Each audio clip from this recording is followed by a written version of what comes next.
Yo. Hey, welcome to the new meta episode 67. 67. My name is ThaPChild. And I'm Lord Fluffy. Today we are joined by a special guest host, ZiggyD. Welcome, Ziggy, to the stream. Hell yeah, dude. Oh, g'day, mates. Thanks, mate. Cheers, mate. Thanks for having me on here. Just kidding. I'm normal. So I'm normal.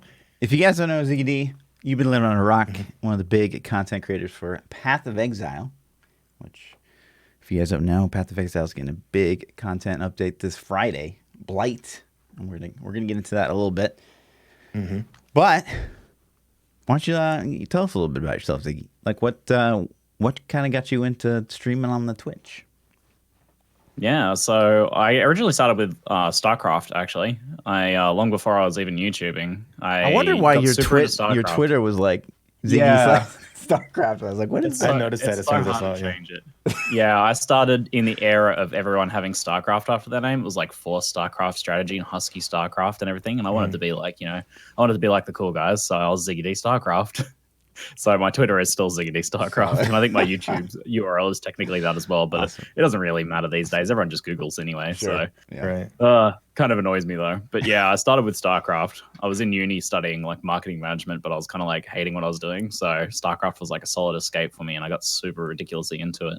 And I started writing about it. And Who are was your that? favorite StarCraft guys? Like, do you have some?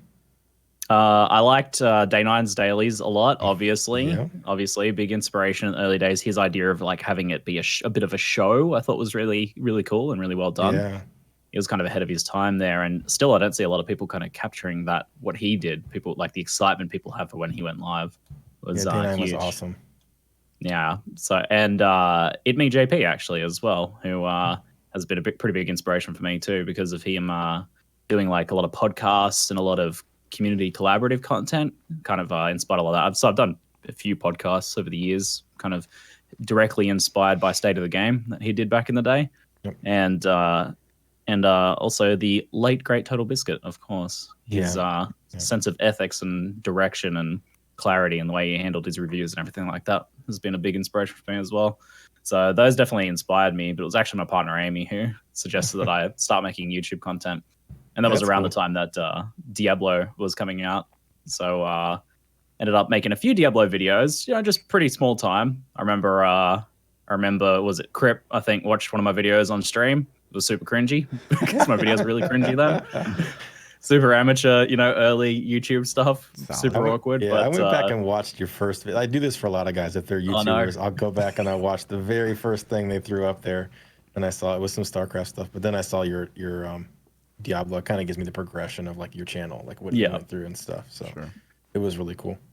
So. Yeah, we had terrible internet then, so uploading in a video took like 24 hours. So I just had like a few videos that I was doing on Diablo, but it kind of gave me a taste for it, and I was like, I can see how this could actually be a thing.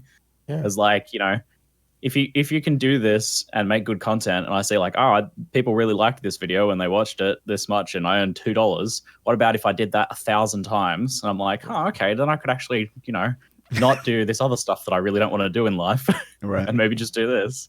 Yeah. So and then Path of Exile had its kind of first open beta, first like closed beta-y stuff, and I got into that and I started making some early videos on that too, and that kind of led the progression. My first stream was actually quite a bit later. It was a Path of Exile skill tree planner stream. Streamed at about 40p.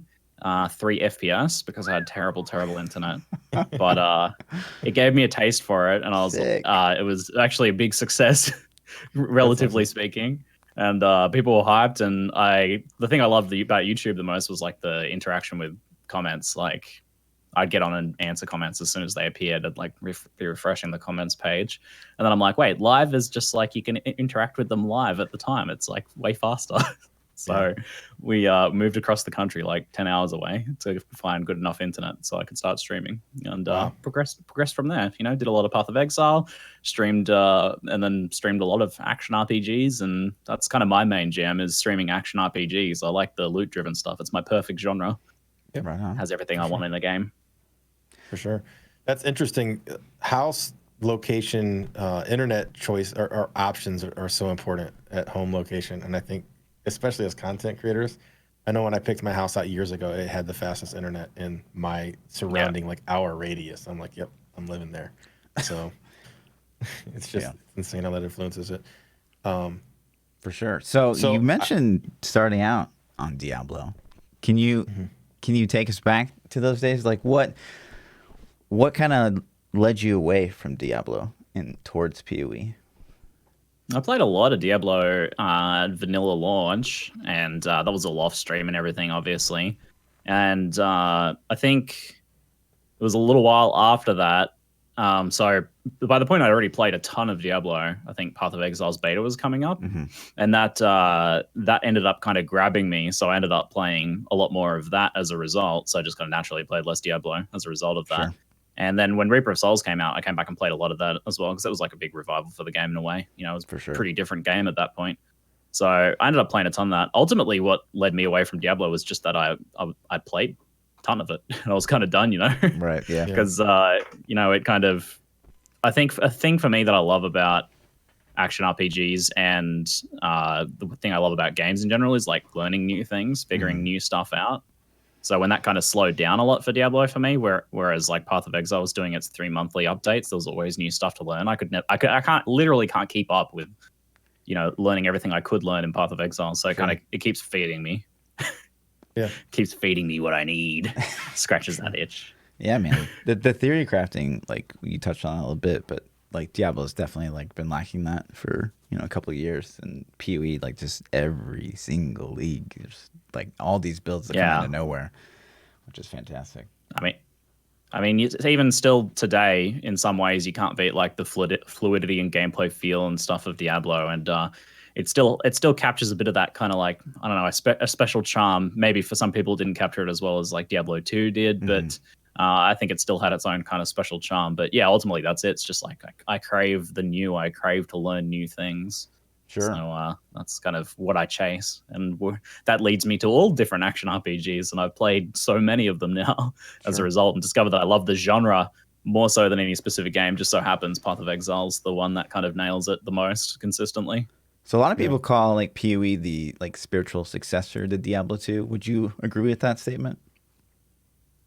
Yeah, I think for a lot of people, yeah. I don't know. It's kind of like a personal thing, that one, isn't it? It's kind of like, it depends on what that's capturing for you. Right. So it could be the darker atmosphere, and for a lot of people, it was just that, exclusively that. And Path of Exile, you know, captured a lot of that with its like, you know, Act 1 crawling through the jail section and going through the prison, and, you know, being all dark and gritty, and then going through Lunaris, and there's like pools of blood everywhere and mounds of corpses and stuff, and you're like, yeah, it's got that vibe. For other people, it was like originally the slower pace, which is kind of ironic given what I might talk about later in the podcast.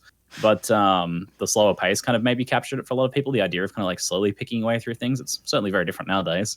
but also even from the development team standpoint, they're all big Diablo players. Like the core dev team played a ridiculous amounts of Diablo 2 and were super involved in like trading and all sorts of things there in the Diablo 2 community. That's dope. So where do you think Diablo 3 kind of went wrong? Was it just the lack of content for you? Or was it just that you'd played it into oblivion? I think like definitely. Well, I don't know if it was a mistake so much. It's a mistake from a consumer point of view, from like our point of view, for them to not have set up the game in such a way, or at least planned their company side of things in such a way where the game was going to receive a lot of support. Maybe they backed themselves into a bit of a corner. Like they were maybe originally relying on the auction house for it to be like this thing that they could keep developing out.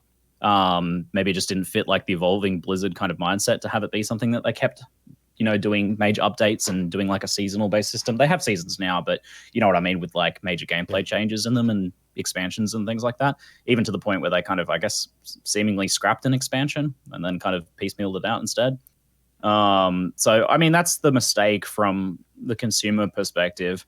I think the other stuff is all just stylistic decisions, and I can't really call any one of those a mistake. Like the idea, for example, to remove trading and the auction house and things like that. I personally love trading in action RPGs. I think it's like a huge thing for a game that you get really involved in. It adds like a potential sense of value to your items and things like that, but can also skew the item thing. So like the item hunt, it's all just really stylistic in the end. I don't know if any of those are mistakes. Mostly just the content, I think, like a lack of updating content. Yeah, for sure. Okay, I'm kind of jumping ahead here because you talked about trading. You kind of touched on it for a second. So do you like absolutely anything and everything in a game being tradable, or do you think that that's maybe like a negative thing from PoE's perspective? Is there anything you would change, I guess, also to add on to that about Path of Exile's trading system? So, like I said, I really enjoy trading. I think like the fact that Path of Exile has one of kind of the most deep and vibrant economies in games. Like you've got games like Eve. There's a couple MMOs that have very deep, vibrant economies. But not that many games actually really do that. Like have such a vibrant marketplace of trading where it's all determined by market forces and things like that. I find that sort of stuff really interesting, and I do have a lot of fun engaging in trading. But at the same time, I recently ran like a private league in Path of Exile where it's like it was heavily restricted trading, and that was very fun in its own different way. And even in Diablo 3, when it didn't have trading anymore, and the item system was changed to be a bit more like rewarding on the personal end of things, where you find upgrades for yourself more frequently. So there's certainly drawbacks to having a trading system be very powerful instead of having it be relied on that you find things for someone else, then trade for things you need. Either things can be very rewarding. So it kind of ultimately depends on how the game plays it.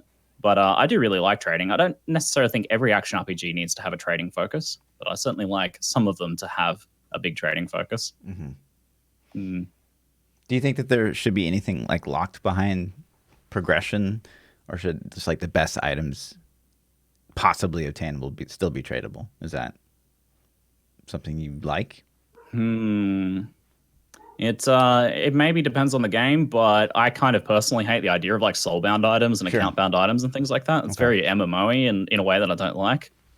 And it's certainly like Path of Exile's approach is that nearly everything should be tradable. Right. But that said, there are still some things that are like non-itemized, which then can't be traded. So like progression that's not item-based are things that can be kept away from the trading system. So for example, in Path of Exile, you got things like Soul Fight, a fuel that you use for one of the game mechanics to go delving. If you guys are unfamiliar, it's kind of like an endless dungeon. That is something you can't really, not easily trade with people. So you can have some aspects of that, I think, through like cleverly designing it into how it's fed into the gameplay systems, I guess. Right on. Cool. Jumping ahead. But yeah, I like them to go all the way. If they go trading, I feel like everything should be tradable, pretty much. Right on. Like nearly everything should be tradable. And that's interesting because, I think you're probably the first like pure PoE player we've had on the podcast, and it seems a lot of players, at least that came from Diablo, and maybe because Diablo is such like this, kind of soul-bound, as you said, loot perspective, that it seems like a lot of players have been like, I don't love that absolutely everything is tradable, because I feel like, for me to argue the other end is like, so a brand new player comes into the game and, buy some currency on the internet and like gets the best item in the game, like without any like having earned it whatsoever. And I definitely like, things like to help you start out, like getting gear, like, World of Warcraft, for example, has like the kind of like the base gear that's still quite good, but it's not going to like take you to like the max of the max. So, but it's interesting here, like a PoE player's perspective, because you guys love the trading over there. Yeah, I think it depends what your background is too. I don't know. It's a love-hate relationship in the Path of Exile community. It's an interesting problem, actually. So trading in Path of Exile these days is very efficient. It's only in everything but name an auction house, effectively, and like some very small mechanical difference that make it not an auction house. Like, for example, the trades aren't auto-resolved. You still have to manually go trade with someone. But in terms of level of efficiency, it's nearly there. Like, it's so very efficient. So the problem that happens out of that is that the very small problems become very frustrating. And I experimented with this in that private league I ran recently. So you've got things like you want to buy an item and your expectations are that you can go and get it right then and there, and you can get the exact item you want, right? Because it's so efficient. I can type the exact item I want with the exact stat ranges within a few percentage points. Sure. And I know that I should be able to get that right away. So then when you message a couple of people and you don't get it immediately, like maybe a few people don't respond or something like that, or you have to get something that's slightly different, you're like, super frustrated. But in a different situation where your expectations are completely different. So like in this private league we ran, it was we weren't allowed to use trading sites. We had to trade in person through trade chats and basically a discovery based system, bartering and things like that. You didn't expect that you could get the item you wanted. You're just like looking for opportunities for things that could work for you. So then your expectations are completely different. So it's when you find something that's really good for you and maybe it takes you a while, you're like really satisfied with that instead. You're not frustrated about the fact you didn't get exactly what you wanted. Maybe some people got frustrated, but for the most part, kind of like it had a whole different impact on people's like expectations and what sort of things they were either frustrated with or enjoyed. And then even on the opposite end of the spectrum, you got something like Diablo 3. You don't expect that you can trade with anyone, so you don't get frustrated about the fact that you can't like, buy an item off someone because you can't. You don't have that expectation. Sure. Instead, you're like, oh, I know these are the routes I can go towards farming things for me. So it's very interesting how that plays out. The more efficient it gets, the more the little things bother people. Right. Do you think the PoE would benefit from an auction house, or is that kind of strictly off limits, you think? Literally the only difference would be that at this point, you'd okay, all right. It's a very contentious topic, the auction house thing, because for some people, just the words auction house are dirty. Cringy, and yeah. I could see that. Diablo 3 has a bit of a role to play in that one. Yeah. Because there's this perception that it was the auction house that was the problem with Diablo in its initial release, which I don't really necessarily think was the case. I think it was the combination of the auction house combined with the way the item system was designed, more so. But that's an aside. So for Path of Exile to go to an auction house, what would really be changing? You'd have resolving trades, most likely, would probably be the biggest thing. So when you're like, buy that item and either the auction concludes or it's a buyout, you get sent that item and the currency gets passed to the person. That prevents anyone from doing things like attempting to do certain types of market manipulation where they don't trade the items, because at the moment you get situations where people list an item for like a low price but don't sell it because they're just trying to influence market prices by putting a bunch of fake listings up. So it would resolve things like that, which is a bit of a problem that frustrates a lot of people. So that would probably be a big positive thing. The negative potentially is that as you get more and more efficient, it has certain impacts on like your character's progression, both in speeding it up, which can potentially be a negative. It's not necessarily a positive if you have your character fully geared day one. And that's probably the main thing, is just like speeding up that progression and making things a bit more efficient. I don't know, really. Is that because it's really hard to know what the impacts would be? Yeah, like, so there'd be more items? Is that what, like, since everyone can like trade and they don't have to be online, would that flood, do you think, the market more? It's so hard to tell what will happen with a market, really, because like it's such a huge and intricate some of that beast. Cut too. Yeah. So typically in an auction house you have some sort of sync. Like I don't really know how you do that with Path of Exile's currency system. Because how do you take 10% of an exalted orb, for example? Right. Yeah, that'd be weird. Not really sure how that aspect of it would be handled, with whether you'd have like some sort of sync in there. There's been like plenty of middle grounds suggested, like just having an auction house for currency exchanging or map exchanging, things like that. Players have come up with a lot of really good solutions to make these things better, systems for trading and bartering with other people, which has gone a long way towards kind of like fixing various problems, but also highlight small problems with the market. ZiggyD kind of painted themselves into a corner a bit because they gave access to the API right from the very outset, which allowed development of very efficient trading tools. And you can't really backpedal from that. It's very hard to draw back when you make something. I don't know, maybe you guys have experienced this in the Diablo community in some way. If you make something really fast, you can't make it slower. If you make something very powerful, you can't make it weaker. If you make something very efficient, you can't make it less efficient because, people riot. Sure. So the more you push that stuff, you got to be very careful pushing that stuff because it's very hard to come back from. And I know like a lot of the core team are like, wish we hadn't made this so like accessible and efficient, because we would have had more room to like develop. We would have had more room to work with in terms of, building this out at a slower pace ourselves to find the right point. So I don't know, maybe it's too efficient. Maybe making it a bit more of an auction system is a solution. Honestly, probably what will happen, and maybe is the best choice at this point, is just to make certain problems better. And that's things like being able to trade cross instance or something like that. Having like a trading tab where things can be concluded without needing to, get that person online or something like that. Sure. Some of those sorts of systems that kind of bridge the gap, maybe. Right on.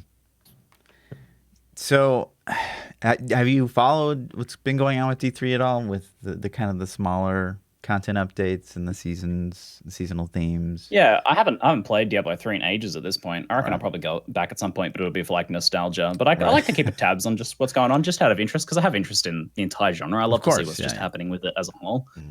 So yeah, I've heard that, like, correct me if I'm wrong, there's like some new set items coming. So like this is pretty major for Diablo because this is effectively new builds, I understand. And they're doing a little bit more with the seasons thing. So I saw I think Steel Mage playing, and there was like effectively like a Path of Exile style Tempest League where it had like sections of things on the ground that give you certain buffs and stuff. So I was like, oh, okay, they're doing, that's actually like kind of like what Pee-wee did in the early days, experimenting with the league system. Is like, I kind of wish it had happened a few years ago, because if it did, Diablo 3 probably would have taken that idea and ran further with it, you know, if they had a bit more resources towards it. Because that was like, Tempest was like one of the first few Path of Exile leagues, and this is very similar to that idea. And then they took that and expanded upon it, and you know, you get bigger and bigger leagues. So I don't know, it would be pretty exciting times. I suspect it's mostly at this point building up hype towards a Diablo 4 announcement. So like kind of getting people a bit more involved in it. True. So you think, we've kind of theory crafted that before, but so do you think that part of the reason we're seeing more content updates for Diablo 3 is because they're trying to like make the name Diablo like a little bit better maybe before BlizzCon this year? Oh yeah, absolutely. So there's a few like angles on that. There's the potentially getting some more people back to playing Diablo 3, or enticing a few other people to get back involved in it, and that gets people to like install the Battle.net launcher and to just play a bit of Diablo, have it on their mind and things like that. But there's also the core community that's already playing Diablo 3. They're like, oh, Blizzard really loves us. You know, they're giving us some stuff, and this is exciting. You build up a fair bit of goodwill before the Diablo 4 announcement comes out. So it's a good idea on all counts, and everyone benefits to do things like that in the lead up to something like that. So I've been playing Borderlands recently, and I plan on playing Borderlands 3. And for Borderlands 2, they released a new DLC recently. I think it was free, that bridges the gap between Borderlands 2 and 3. Same idea, get people back playing Borderlands. They rediscover some of their love for it. They bridges the gap, kind of, you know, it just naturally kind of markets the next product. Makes a lot of sense. Wow. So let's jump back a little bit to BlizzCon 2018 and the Diablo Immortal announcement. Okay. First, what were your thoughts? Like, were you watching live? Like, how did you find out? Were you watching this? Were you expecting Diablo 4? Like, so I heard from quite a few people within the industry that had what I would say pretty good sources that there was a Diablo 4 announcement coming that year. So I was ready for that. Yeah. And then it seemed that from watching that whole thing, I'm like, they really planned on announcing Diablo 4 here. So something happened. They decided to pull back pretty, like, maybe a few weeks beforehand or something, and kind of retooled that whole thing. For just, so I really don't think Immortal was supposed to be the main announcement. And they had to have had some inkling that wouldn't go over very well. Typically, I think what would have happened was they would have announced Diablo 4, and then they would have the Aside Immortal. People would have been like, oh, cool, sure, whatever. And they would have like pushed that a bit more in Eastern markets, where people would have been super hype about the Immortal announcement, and things would have went really well. But it's very, very interesting to think about what would have led to the decision to not announce that, whether it was like a retooling of the game, they realized it wasn't ready to show, which would be surprising, because honestly, you can show very little and still do an announcement. So it must have been like a pretty major retooling of what they were planning. A lot of people that I knew were very surprised about that, who I was like, yeah, they kind of knew something was supposed to be coming. So they were like, what? Yeah. Wow. So it's pretty interesting. Yeah. So what were you thinking, like, when you saw it and it was just like a mobile game? Were you just like, oh, well, Pee-wee is going to take over, or what? So from talking to Chris Wilson at Grinding Games, he's the CEO, like lead dev of the company there. He was like, they were gearing up their next major expansion, and they're like, ExileCon announcement, everything, to compete directly with Diablo 4, because they were expecting that announcement and the release date to fall around there. So they were gearing up for this. So again, I was just like, I was very surprised by it. It was a pretty interesting thing to watch, right? I wasn't like personally offended by the announcement of Diablo Immortal. In fact, I was like, I mean, I've played a few of the mobile action RPGs. They're so trash. If this is even halfway good, I'll probably play it. I'll give it a go, even just for the entertainment value, Sure. even if it is bad. But so I'm like not really personally offended by that sort of thing. I'm like, okay, this is very interesting that they chose this to be a major announcement. This is not going to go over well, and obviously it didn't go over very well. So, what are your expectations for this year's BlizzCon? Do you think that this is? Oh, they'll be announcing Diablo 4 this BlizzCon for sure. There's no question about that. Yeah. Do you think that there's they'll be announcing it? Do you think there's any scenario? I love to ask this question. Do you think there's any scenario where if they could talk about Diablo Immortal and not be booed? Not to this audience. So by that I mean like the PC, us and our viewers. Sure. Not really. Not until after a brilliant Diablo 4 announcement, and in a very has been made. And if they do it in a very subtle way, just as an aside, they have to very offhand about it. Like, I think the perfect way for them to handle it would be to do their Diablo 4 announcement. It's good. People are hyped. There's a lot of goodwill around it.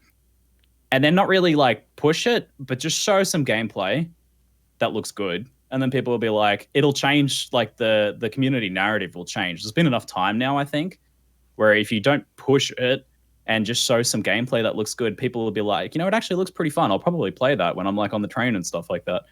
I think the narrative could change from the community there if they just did something like that instead. So honestly, I think it could end up going over well if they took that approach. Right on. Yeah. Without the D4, I don't think there's any way you can even they certainly should not. Shouldn't. Yeah. That's why I focus on it at this BlizzCon. They have to drop D4 this BlizzCon, or just keep it shelved, I guess, because apparently it's done, it's finished. They're just not releasing it to us. So if they don't, they might have just been waiting a while, right? Maybe. Yeah. If they don't announce Diablo 4 at this year's BlizzCon, they just need to keep Diablo off the schedule, like period. Like, don't even talk about it. Just surprise drop it.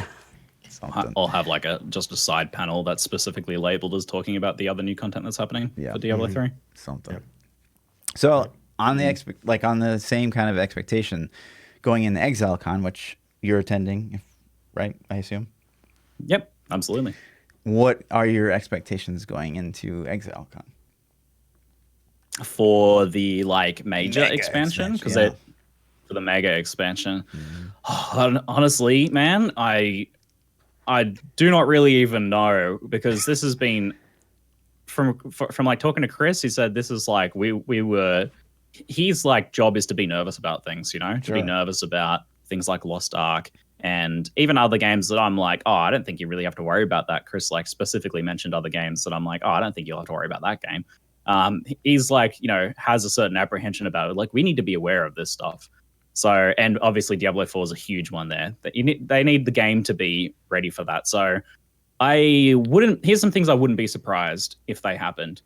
Some pretty major reworks to like early game content. I wouldn't be surprised if that happens. So like the stuff that people start off with experiencing, the early acts, or even like the story progression system in general, I wouldn't be surprised if there's major changes to that. It's the perfect opportunity perhaps for some like core system reworks if they feel like any of the stuff feels particularly dated. Maybe they've been setting up for some of this stuff with like bringing out like melee reworks and doing these archetypes changes and stuff that they've been doing in recent expansions. Maybe they've been gearing up towards some of that.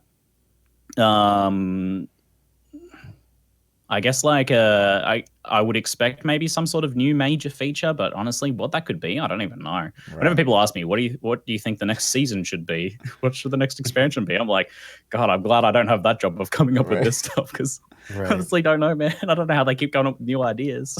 It's crazy, man. It's actually crazy. Yeah. I don't just think they'll do 5 new acts. I don't think they're going to be like 15 acts. They did that once already. They're like, there's going to be 5 new acts. What? I don't think they'll do that again. I think it'll be, I would expect some sort of major overhaul. You talked about a reworking of the beginning acts. So as a new player coming in, do you think they should alter that experience for a new player to make it a little more guided? I have a lot of people that tell me the game's too overwhelming, and that's why they choose not to play it. From people that have crazy experience like yourself, it seems like, oh, this makes perfect sense. But as a new player coming in, do you think that they might rework that a little, or you think it's in a good state and just keep going? Yeah, I I mean, it's one of Path of Exile's major strengths is that no game could ever come out that could compete with it on content. Like Diablo 4 could not compete with Path of Exile on content because they've got years of content that has been added to the game that they can pull from. There's like no way you could develop a game that could have enough content to compete on that level. So it's a core strength of Path of Exile, but they have to be very careful with how they introduce it. So they've done things lately where it's like you don't first encounter this mechanic until Act 7, and then this other mechanic at Act 10, and this other mechanic's only an end game. So not dumping too much early on is pretty important. So yeah, having the first few acts at least focus just on the core gameplay and then slowly drip feeding that sort of stuff is, I think, definitely the way to go. Maybe more attention or work would be paid to those elements of the game, introducing these mechanics. I don't know, maybe more like an implementation of how these mechanics are discovered and interacted with. Like, for example, this expansion has a pretty major rework to how master content, which is previous league content, is engaged with at endgame. Where you're not forced to do it then and there. It's stored away so that you can do it later. It's a pretty big deal for the game in terms of giving you players control over when they engage with certain types of content. More elegant solutions like that could be pretty useful. But yes, I kind of like Path of Exile's tutorialization approach. There is actually a tutorial to the game. Like, I'm not just talking about the pop-ups. That was added a while back, which is good too. But Path of Exile's tutorial is actually quite like elegant and not in your face. The first boss that you encounter at the end of the first beach is Hillock, and the way this fight goes is you engage with him.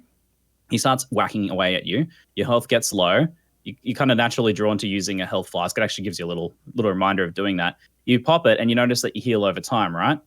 So you're like, he introduces you to this timing of like using your flask. You're attacking him, your mana runs down, you pop the mana flask. If you pop it too early, you run out of mana flasks. It's got this kind of very natural gameplay introduction to how this whole flasking system works and how you're expected to engage with a lot of enemies, like riding your flask and using them actively.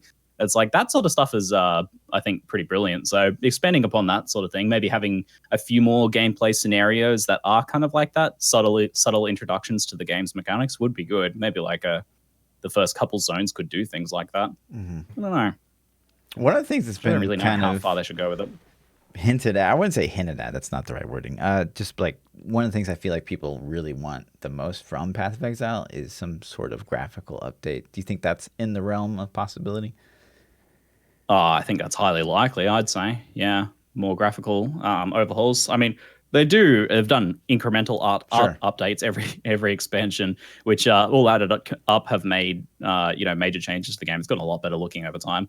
But yeah, I think it would probably be a good idea to do something that's pretty big and wowy. More for just the fact that people like see that and they're like, whoa, that's a big improvement.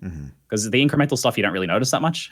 You don't really notice like 3 expansions worth of incremental, but 10 expansions worth of incremental updates. It's like if you go back and look at the old footage, it's like way better looking now. Yeah, for sure. So yeah, it's a good time for them to do some wowsy graphical, and that's actually a pretty important point for them competing with Diablo 4 because it's probably going to look really good and maybe like look really smooth and everything like that.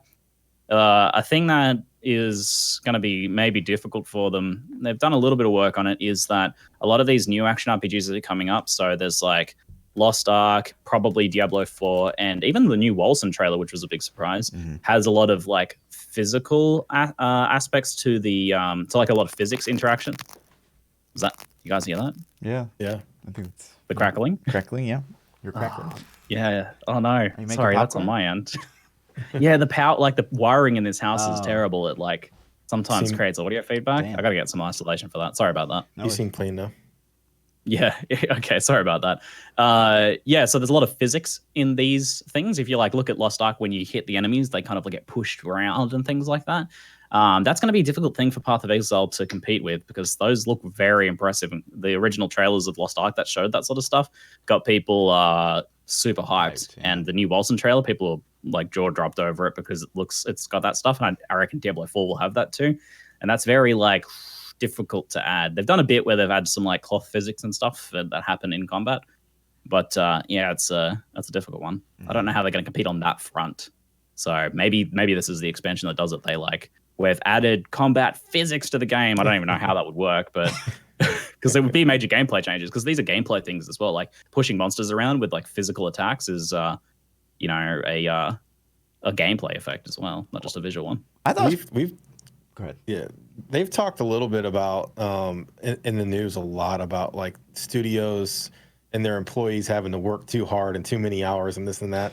And I'm like, with the amount of content that comes out, I'm just waiting for the article from ZiggyD to be like, we slave 90 hours a week to get all this content.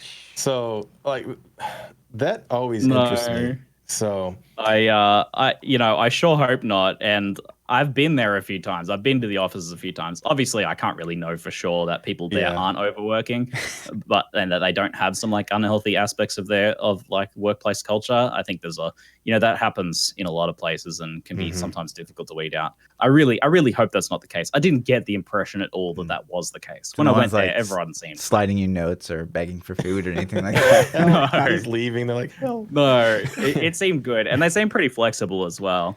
Like, cool. I know one of the developers, for example. He's brilliant. And the way he works is he kind of just rocks up at like 1 p.m. and then works until like late in the evening or something like that. But that's just his preferred schedule. Sure. And they're just like, okay. I mean, it's not really a big deal if he's not there early in the morning because they don't really need that. So because he kind of works kind of like on his own stuff for the most part and has full control over that. So it's not really a big deal. So like the flexibility there seems to be there. So hopefully that like extends out and that's awesome. It's more of a joke. Just like their content production is phenomenal. This is coming from a Diablo 3 player. So, the lack that Diablo's gotten over the last couple of years, and then you see all this PoE stuff. It's like, oh my gosh. I mean, like it rivals like, Fortnite, and Fortnite has like infinite money supply, which is just insane. I honestly can't think of another game that puts out the same amount of content on the same schedule, like 3 monthly cycle for what is effectively now each of them as major expansions. Right. Like in the past, they had like major expansion minor, but now they're all kind of like pretty sizable. Yeah. And I do know that it has been pretty like flat chat for them over there to like manage that. And it's something that I know Chris talked at, I think it was GDC recently on like they call like content pipelining, like how they manage that sort of stuff. It was a pretty interesting talk. It was. So they seem to have put a lot of work into, like, these people are working on this stuff that will get used at some point in the future, and these people are working on this stuff that's happening now. And I mean, their team is over 100 people now, so they've got a pretty big team size to be able to do that. But yeah, it is pretty insane. And that's why, like, when they say when GGG says mega expansion. Like that's just like immediately I pog out because it's like what yeah. I mean, when what they're saying is that it's going to be bigger than this like 5-act update that they did in the past, it's like I can't even imagine what it's going to be. But I know I've seen like Chris taking very seriously the potential that other games could present a threat to them. So I expect that it'll be something pretty major. Right. And when he comes out and he's like, we're ready, kind of saying, like he's expecting Diablo 4 to be announced, and he's like, oh yeah, we're ready for that. It's just like, oh shit. It's just like, damn, he's got some juice up his sleeve. But yeah. But say, okay, let's take a different direction. So say you're put in the driver's seat for Path of Exile. You're in charge of everything. What are some like quick things you'd fix up if you could, and then long-term plan, if you could do anything you wanted, what would that be? I'll lead with the caveat that I am not a developer, and nor do I consider myself one. People love to armchair develop, and whenever someone in chat's like armchair developing, I like to take this pose. I think they should just make this. They think they should just fix trading and be easy, just a few lines of code. Yeah, go ahead. It's if you're not a developer, it's pretty hard to know what actually goes into it. Even if you're a developer, but for a different company, it can be hard to know what goes into this stuff. But yes, for me, an easy win for Path of Exile would be private races. Recently, they did private leagues. The technology exists. And I don't think it would necessarily be easy to do. Like, there's a bit of work there, but I think it would be an easy win for the community if they were to do that. So recently, the racing scene for Path of Exile has been really taking off. I don't know if you guys are familiar, but the community has been running pretty regular races. And in fact, we just finished our 4th and final qualifier for the ExileCon race finale at the event. And these have been an absolute pleasure to watch. I've been casting many of them, and they've been an absolute pleasure to cast. There's been some insane levels of competition. We're talking like multiple hour races, like long races that have finished with less than 15, 20 seconds difference between the top two people, and even like, you know, within a minute, the third person kind of coming in. Like the level of competition there has been ridiculously high. And they've been super entertaining to watch. People have been getting super into them. The viewership's been very good on them. And I think it's even something that more people would want to engage with. But right now, it's very difficult to do so. And I think so Path of Exile did racing in the past where the developers did all of it. And it didn't work very well for multiple reasons. Nowadays, what we're doing is the community is managing most of it. And Grinding Gear Games is kind of just giving some support to it. And I think that's the correct approach for like your esports. I don't really call this an esport, but you know, your community-oriented stuff like this, racing, esports, speedrunning, should all be community-run, but just supported by the devs, I think is the best approach.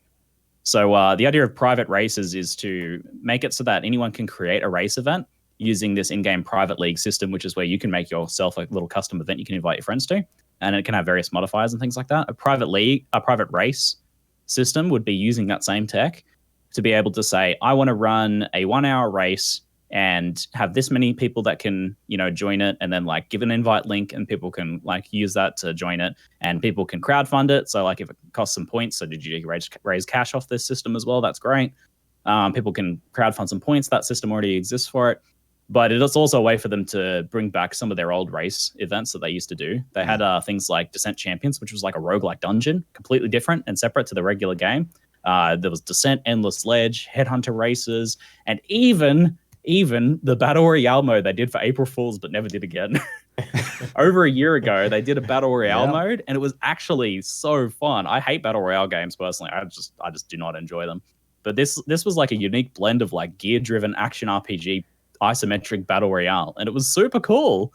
With a little bit more refinement. And that's what I say, like, this would take some work on their part, because they would have to make sure that all these race things are up to date with the current game and function and it'll like have some level of balance. But giving access to the community to be able to run these events, and like, you know, a streamer could be like, I'm going to run this race event. Let's get, you know, 1,000 people in this race and do it. And like, I can throw some prizes at it and stuff like that. Just giving better access to that. Because right now what we're doing is just simulating it. Being like, okay, everyone start at this time, or we do a private league, but it's very limited in what we can do. We can just be like, okay, we're going to race to this level or this boss kill, basically. That's it. And you can't really like dictate when people start if it's like a private league? You can a bit with the private league. Okay. So mostly what people do is they start a custom private league and then be like, it starts at this time, and then just kind of, in some ways it's just a bit of an honor system, but it's very limited in terms of what we can actually do. There's so much more interesting stuff that could be done with racing if the private race system was expanded out. I know GGG have some plans of it. I just want them to do it. Do it. Sure. Forehead. That's your easy win. What's your unrealistic? Yeah. Like what's out there? What's your outlandish, like you got a genie in a bottle? What are you doing? My unrealistic one is unrealistic because they really couldn't do it, but it's to slow the game down a bit. It's unrealistic because, like what I said earlier, you can't really like give a bunch of speed and then take it away. Mm-hmm. But I think, for the record, I love Path of Exile in its current state, and I think I enjoy PoE more nowadays than I did when it was slower back in the day. But the faster you get, the more you lose in terms of like, there's a certain level of lossiness to that where you lose some of the like tactical engagements with things. So the faster it gets, the more it becomes about instant mechanics, like being instant one shot or instant killing the enemies, or very like twitchy based gameplay. And you lose a lot of like the more nuanced combat stuff. I think it's unrealistic to do things like add cooldowns for movement skills and slow down the general pace of the game, just like, you know, bring everything down quite a bit. I think that's super unrealistic. It would be interesting to see, but yeah, I don't think it can be done. What they're kind of doing a little bit of, and what I would like to see more of, and what's a more realistic approach to this, is to add some things in the game that are a different pace, are slowed down a bit. So like boss fights that take a bit longer and are balanced for that, so that's like so you're going fast, you go and zoom, you have a good time with that. It feels fun and smooth. You know, you don't really have to pay too much attention. It's just kind of like, you know, super fast-paced gameplay. That's all fun. People enjoy that, enjoy it. And then occasionally you have something that you can slow down for. Maybe the new expansion, the Blight maps will do that, possibly. Like, they're supposed to be tanky or whatever, so maybe. Yeah. Maybe the Blight maps are like something you take a couple minutes to slow down for. Like for 2 minutes, you kind of, you know, you're in this area having something that's a little bit more tactical and engaging. And what's interesting, it's really interesting because yeah, go ahead. Oh, I mean, it's like Legion, they added so like if you, like Hillock, for example, like swipe to his right, like if you're on the left, like you're kind of fine or whatever. And I thought that was like really interesting, but obviously in practicality in PoE, because you're just like you said, kind of dashing around, one shotting or getting one shot. Yeah, it was. Legion was a big hit and very, very successful and beloved, but it wasn't really like. It looked like it maybe would have slowed down the pace a bit, but I think it did just. It was still very zoom. Yeah, ultimately, sure. It was very, very zoom. Yeah. But it's really interesting to see because it's funny because originally Path of Exile was much slower pace and like more tactical than Diablo 3, and Diablo 3 was the zoom game. Mm-hmm. Nowadays, you guys have like your greater rifts of really high levels, and these fights, like you're like grouping up monsters and maneuvering around and fighting some things for like quite a long time from the looks of it. I haven't played in ages, but it looks like the pace has really like over time actually gotten slower for Diablo 3, where you have these kind of drawn out fights, and that might not be to everyone's taste. I don't think it's to my taste even necessarily, but now Path of Exile is like way faster paced than Diablo 3, which is an interesting shift. How does the Diablo 3 community feel about like the high end Greater Rift content where it is much slower paced? Is that something people generally enjoy? Yeah, I think when you're pushing, it's kind of like you push the leaderboard, you kind of push the maximum what your character can do. Like you're kind of signing up for that slower pace, right? You're signing up for like really having to dodge effects and be squishy and like really focus in. Whereas like your speed farming, which is like flying around the speed of light like you do in PoE, it's pretty much exactly the same. So there's a bit of both. And honestly, maybe that's the best approach, to have a bit of both. Mm-hmm. Like, and I mean, Path of Exile is maybe getting there. We have the Delves, which is kind of similar, where the really high level Delves are certainly, a little bit like more threatening, I guess, but not really there. I'd love to see that aspect of the game expanded out, some more like some changes in pace, I guess, let's say, rather than making the game slow paced. I wonder if you could achieve that by like not activating the tower defense and just like trying to deal with the mobs yourself. Maybe they're just so tanky that you could somehow. Yeah, the devs were talking about that, and they were saying like maybe the really most powerful characters will be able to just completely ignore the towers if they are very powerful. Sure. But it seems like for most regular players, they're probably going to need to or want to engage with the towers. Sure. So we'll see. Blight is a big question mark as to how it'll play out and how well that mechanic will work. So what was your favorite league in PoE? Oh, what was my favorite league? Oh, man. I did a ratings video a while back, but I can't remember what I rated as my favorite. So if I say something different, people are going to be like, "Great, you said something different." What was my favorite? Favorites. We'll bail you out. Yeah, favorites. Top. I don't know. There's like some things that I really appreciate what it was trying to do. Like Synthesis, for example, was a league a lot of people don't like. And even I kind of ultimately didn't end up liking it that much. But the what they were trying to do here with Synthesis, which is it was really over complex, but this idea of like having a game system where you plot out a bunch of zones that interconnect and build up modifiers and get more and more challenging as you go. That was I think very, very cool. And I'd like to see more exploration of that idea just executed better. Yeah. So I really like what things like Synthesis were trying to do, for example. I did enjoy Legion quite a bit, the most recent one. But I honestly really don't know. I like my favorite Legion. Like for currency, it was like amazing, and like you get so much of it, and it felt good. It felt very rewarding. But I didn't really love how there was like, there's a 5-army fight, but that was like, it wasn't really crazy challenging. There was any new mechanics or anything like that. I loved like the keystos, what are they called? The timeless jewels. Like those are amazing. But I didn't necessarily get down with any of the new in-game content that they added. I think that's what was lacking in Legion. I really like the idea of the Legion battles, but they were skewed too economically to be enjoyable for a lot of people. Sure. Mostly due to Headhunter. But also due to the way that they like scaled their rewards based on it just being so much like it's to the point where they were so much more rewarding for people that were extremely well geared that like per single run. That whole thing was an interesting problem. It's like a single Legion emblem battle, so this end game system, was just like many times more rewarding for someone who is much more powerful. And that sounds fine in premise, but what you should probably have it be instead, and this revealed that I think, is you should be able to do more of the thing that is rewarding if you're very powerful. So like in the time that someone else does one of these, I can do 5. So I'm getting more rewards per hour because I'm so much more effective, but it doesn't skew the economy as much. Whereas if you have one that is far more rewarding for that one character because they're so much more powerful, then the value of that encounter, so the tradable items, these little emblems that activate it, become much more expensive because they're skewed around that. I don't know if that made any sense, but it does, yeah.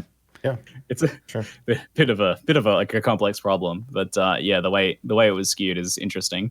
So it's like generally, yeah, you should be able to do more of the thing because you're more powerful, right, and have it be efficient that way.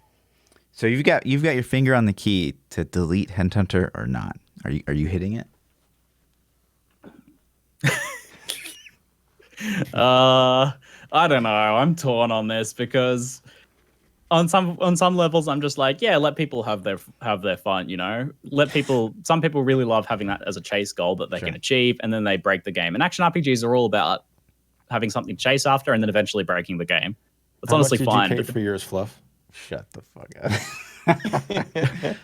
I got one in a tier 5 fungal cavern this league, so everyone's like, "Oh, RMT, damn, RMT." While he wasn't on stream. Yeah. There you go. Classic. I think the only problem is that it's been skewing the gameplay for other players too much. It's fine if you can like break the game and it's like just you having a lot of fun, but if it's really kind of like starting to screw the economy of certain game systems, that's when it starts to become a bit more of a problem. So I don't know if ZiggyD should have to like design every league around Headhunter and be like, all right, will this be bad, because of Headhunter or not? Like if one thing is having such an impact, it's like maybe we should. Sure, and it might scare them to produce more things that are that powerful too. I think it can kind of hinder the image of Path of Exile because you go like to some of the top streamers. Oh yeah, and they're just like the size of their screen, and they're just like walking and everything. That's a big problem.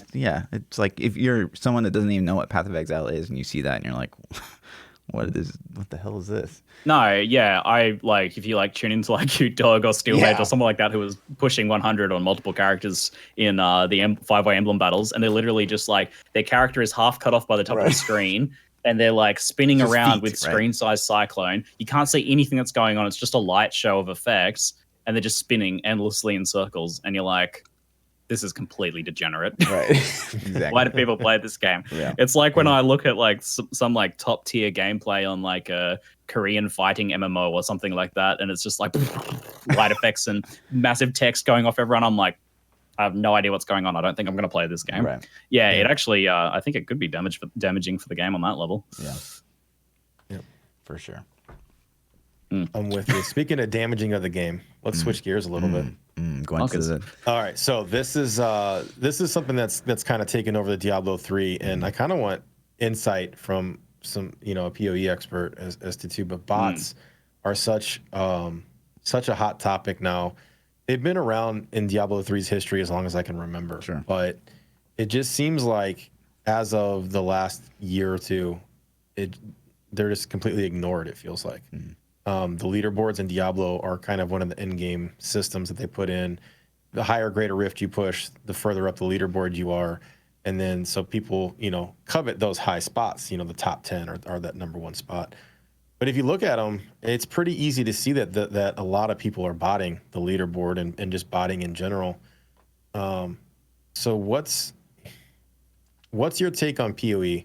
Like, do you think PoE has a lot of bots? Do they affect the game?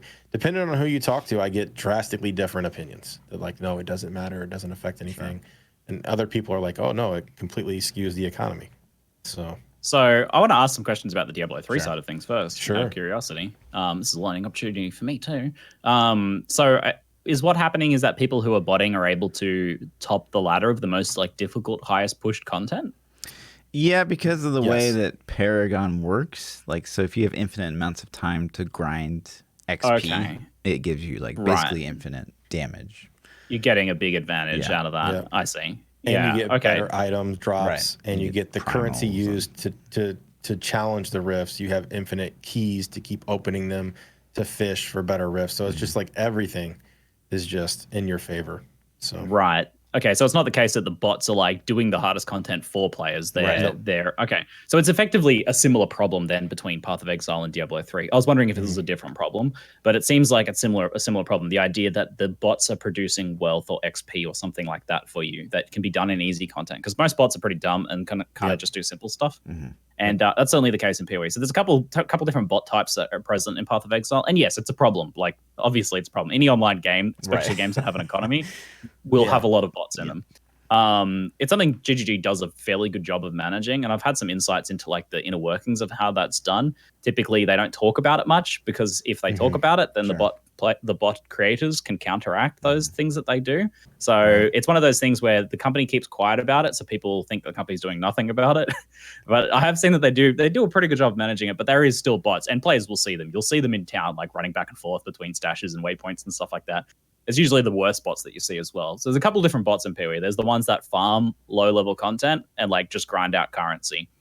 Those have an impact on the economy, and they produce a lot of like lower tier wealth. They create things like Chaos Orb inflation. So they're effectively just like turning over a lot of content to like pick up Chaos Orbs and alterations and things like that, and are flooding a lot more of those into the economy, which has an impact. And it means that just a regular casual player that kind of jumps in and maybe produces like 50 chaos an hour or something like that, their buying power is a lot less comparatively speaking, because the market's been shifted by that. So that has an impact there. The other bots that the meme is they're actually the good guys are the trade bots, is because the problems with the trading system I was talking about earlier, where it can be annoying because people don't respond to you and stuff like that, is like when you're trying to buy currency, sometimes you'll get an instant response, an instant invite, and you'll do a very fast trade with them, and you're like, that person's a bot. Because there's actually trade bots that but it makes people like kind of don't hate these, because it actually makes it a lot more convenient to trade with a bot than it is with another player a lot of the time. So it's kind of funny that they're better traders. It's like, that was an issue-free trade. That was nice and speedy. I know that if I need some currency real fast, like to flip some of my Chaos Orbs into some exalts, then this bot will do it for me in a few seconds flat. It's so people don't really see that as a problem, but these bots are also flipping huge amounts of currency and impacting the economy. It has an influence. I don't know how much of a problem it is. It's difficult to know the scope, but every now and then we have leagues where something really major happens, where like a group or a company perhaps, or someone probably running bots, does something like where they try to influence the economy in a much greater fashion. And it's not specifically the botting, but what they do is they use the buying power they have through whatever reason means they got that to buy up a ton of something. So like maybe exalts, drive the prices up, have a big influence. And we saw cases where like exalts, which is one of the higher tier currencies, was peaking at prices of, like 180, 200 chaos or something like that. And then they dump it, and you see like a massive price drop or something like that. Or we had a big bot ban wave, and you see a massive price drop and stuff like that.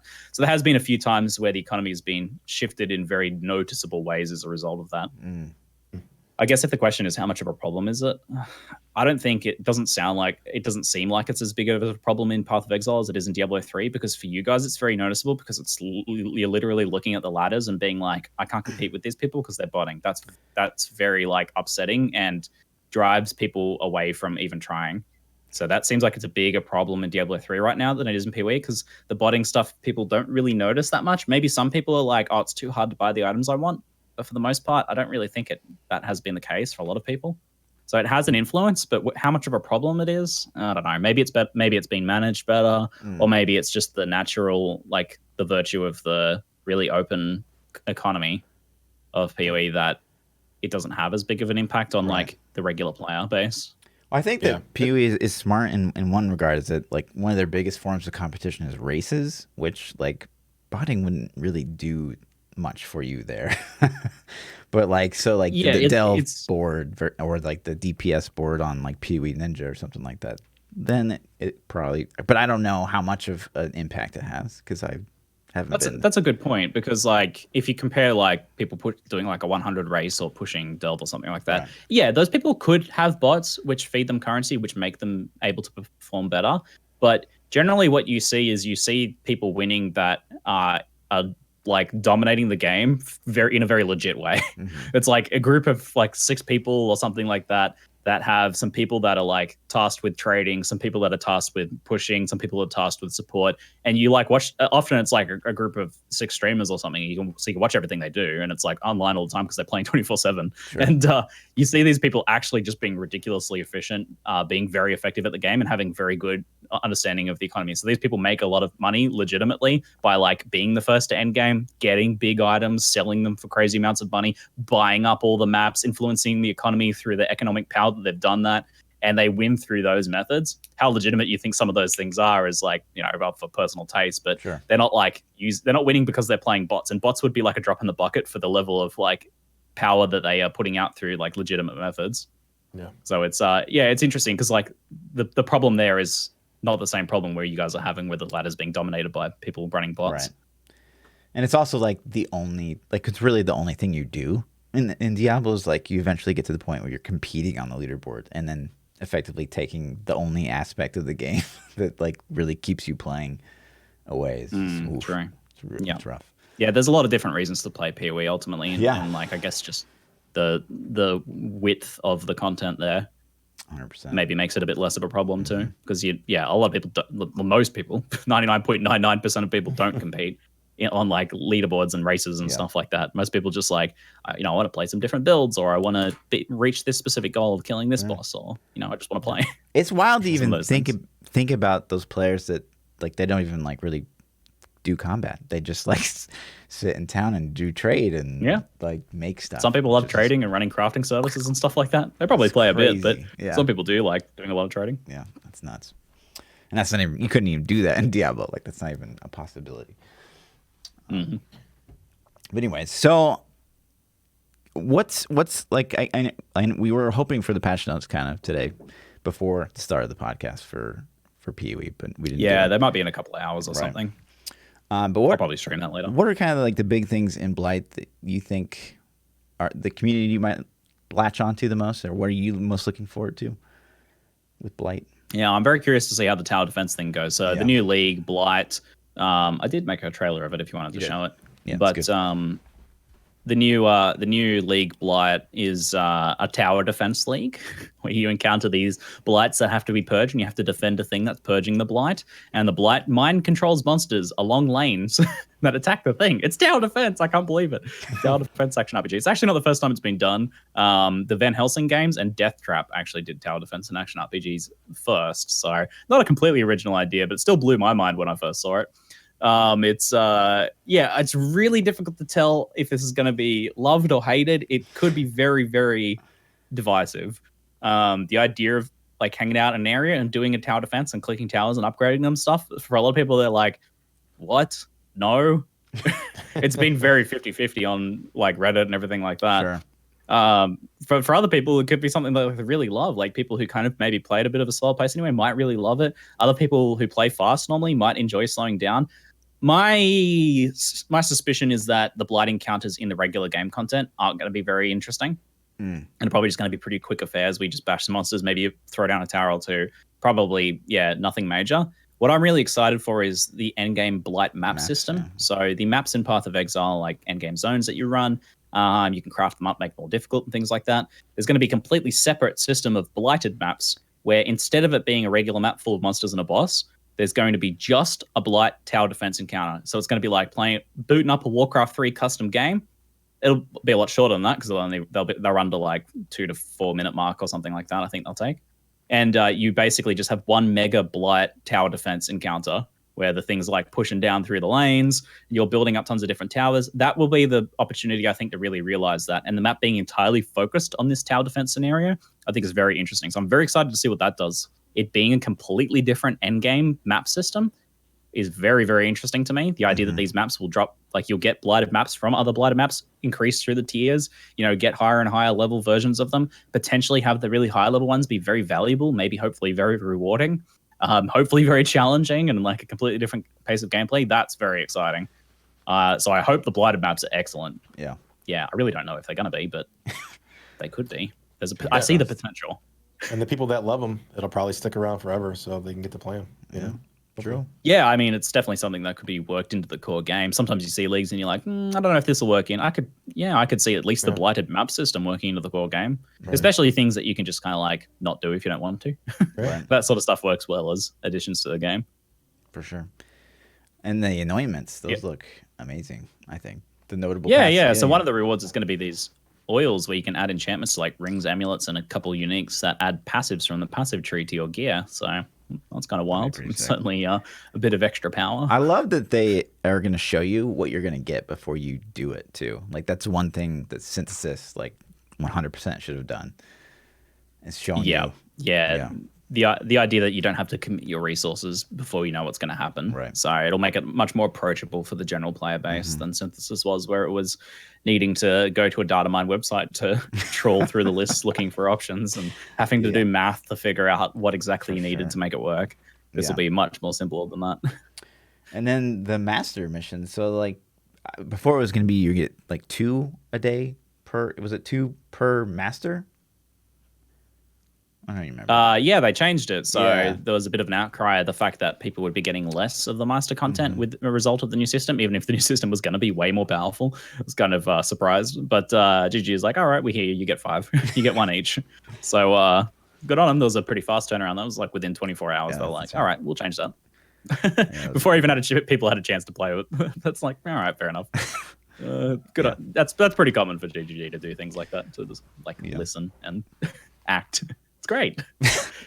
So one of the things I didn't understand, maybe you might know, but like, so say you run into like, delve inside a map. Can you like add that to your atlas to like do later, or do you have to do it? If you encounter it then and there in the map, that's that encounter. Okay. The idea of this, so you will have that then. You can't add it to do later because it's there right then. The idea is that that will happen less, and instead they'll get added to your counter of stashed up that you can do when you want to. So for the new system, for you guys who aren't familiar, because we have some maybe Diablo 3 viewers here, or people that are a little bit less engaged, the idea is that all of the old League content that you can play in Path of Exile was just happening randomly before, and occasionally you'd be playing a map and wanting to do something else, and you're like, oh, I really don't want to do this now, but I want to do it later. Right. But you didn't have the option to do that. So now what's going to happen is it'll get stashed away into like a counter. So it'll be like, all right, I really like doing the Temple of Atsuwadal from Incursion League. I like building up the temples and running the temples. You can stash those away, and then on the weekend, you can be like on Saturday, you can be like, okay, I'm going to run 50 of these and just go ham on the Temple of Atsuwadal. So you can stash them up and do them when they want to. You could be playing with friends, and you don't want to do this content when you're with friends because you just want to keep bashing on maps. And then you'll stash them up, and you can do them on the weekend or on a weeknight or sometime when your friends aren't playing, and do it for yourself. It just gives a lot more control over the content. Yeah. So I don't really know if there's like any direct comparison to Diablo 3 here, but it's like, I guess it would be like if you couldn't choose when you did bounties or something. Sure. And they just happen randomly when you're in a rift, and you're like, oh, I just want to focus on this rift, but there's bounties here that I need, and I want to do this bounty for something else, but it would be like that, I guess. Of the you can choose the summoner and the traps and the like poison rework. Which of those 3 are you most excited for? Well, originally it was Mines, Summoner, then Poison. I was like, Poison, whatever. Poison Assassin, don't really care much about that. Mines, I was like super excited about. I have loved playing Mines in the past. This is a complete system rework for the idea of Mines. They're going to be very different, but I think it looks very interesting. Some people are a bit unsure. Some people maybe think it's a bad idea to change Mines because they're like, I like it when you place Mines at your feet. Whenever you change something like that, some people will be happy, some people won't be. I'm very curious about that. I'm probably going to play with Mines originally and then do some minion stuff later. Minion stuff looks really good. But then I saw some of the new skills from Poison. I know. Oh my God, they look so good. Yeah. There's this one that's like, you throw out a projectile, like a shuriken that poisons enemies, and then it'll return to you as a dagger, piercing through enemies. If it hits a wall, it bounces back and returns to you. You can make it chain around and then come back to you. You can make it pierce through enemies and then hit a wall and then come back to you. And then it stores on your character, and when you do a Whirling Blades movement skill you're probably spamming anyway, it fires all the stored projectiles all around you. I'm like, holy shit, that sounds awesome. Yeah, that's pretty That's sick. so next level. It's like next level on next level. It's like instead of just a skill, you shoot an arrow and it hits the enemies. Yeah. Or like you throw a thing that boomerangs out and comes back and hits enemies. It's like instead it does, 2 extra layers of things, and I'm like, holy shit, that's way cooler. So that's like next level skill design, I think. I thought that first post were like, here are the new poison skills. I thought that was it. I didn't think there was going to be like a part 2 where we're going to get like 2 more. It's like 5 new poison skills. It's pretty insane. Actually, I was like, what? I actually wasn't too pog before. Like on the first one, it just seemed like frost blades, but poison, like the Cobra Lash or whatever it was. But the second set of skills, I was like, that looks good. Yeah, which basically just looks like kind of like a poison spectral throw. And I was like, okay, well, I'm sure people will enjoy that. Right. But this is like, way more interesting. Yeah, for sure. But yeah, and then you had we want to talk about some other ARPGs, and you put some on this list that I've never even heard of. Well, that's why like when you offered for me to come on the podcast, and I was like, I'd love to talk about the action RPG genre as a whole. Yeah. So I consider myself not just like a PoE player or something like that. I'm an enthusiast of the action RPG genre. So I play like every action RPG, and then like other games that have action RPG elements that I can get my hands on, just to see what things I'm really excited about what things they do differently. And and so many times I've like come across a game and been like, wow, this aspect of this I really love. And I'm like, I'd love to see this in other games, or this is pushing the genre. So some of these games are like maybe not like super good overall, but they have some things that are really special. So I'd love to take you guys on a bit of a tour of the action RPG genre. Yeah. So first up, I have Pagan Online. I don't know if have you had the opportunity to play this one? Okay. For full disclosure, I did a sponsored stream of Pagan Online, so my opinions may be influenced by the fact that I got paid money to play the game originally. But not really. I just have to disclose that. Sure. Just so you guys know. Right. I also played this. The one thing that I kind of took away that I thought was okay was like I feel like this is the first ARPG that kind of successfully did the WASD movement. Yeah. Plus like the aiming with like the left and right mouse button and stuff like that. But outside of that, I don't know. What'd you think? Yeah, I thought the gameplay felt pretty smooth. I definitely had some fun with it when I played it. Like you said, I think it did pretty good job of WASD movement. Generally, if an action RPG does that, I like it to have the option between doing either. But it actually, I think, and I don't know if this did or not, I can't remember. But the WASD movement was good, so I actually played with that. If it did have the option, I didn't change. So it actually did a pretty good job of that. Ultimately, I think my opinions overall on this game were that there was not enough meat here for an action RPG enthusiast. For someone who plays Path of Exile, Diablo, or any of these other more complex games, there just wasn't enough meat here. It was kind of like a very lighter take on the... I call them like Warframe-esque games where they're very mission-based. We have like a campaign map and you move between missions and you kind of like grind out missions to incrementally get rewards. It was very like account progression sort of stuff as well, which is very Warframe. So it had a bit of that sort of stuff, but it's just ultimately very light. Right. Like I think, if you just want some like casual beatdown stuff, I think probably most of our viewers here probably won't be looking for that. But I'm sure some people end up playing and enjoying this. It's just there just wasn't enough there on the character customization side of things or the loot side of things. It was all very, very light.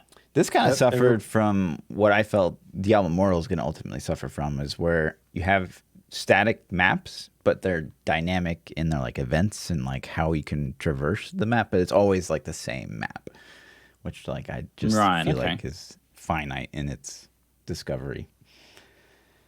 Yeah, okay, I get that. It's interesting because another game that is very high on my action RPG list, Grim Dawn, actually has static maps, but it does have good reasons for that, which we can get into in a bit. Sure. But it can hurt replayability, and there's a reason why like Path of Exile and Diablo and stuff have put a lot of effort into terrain generation for randomization.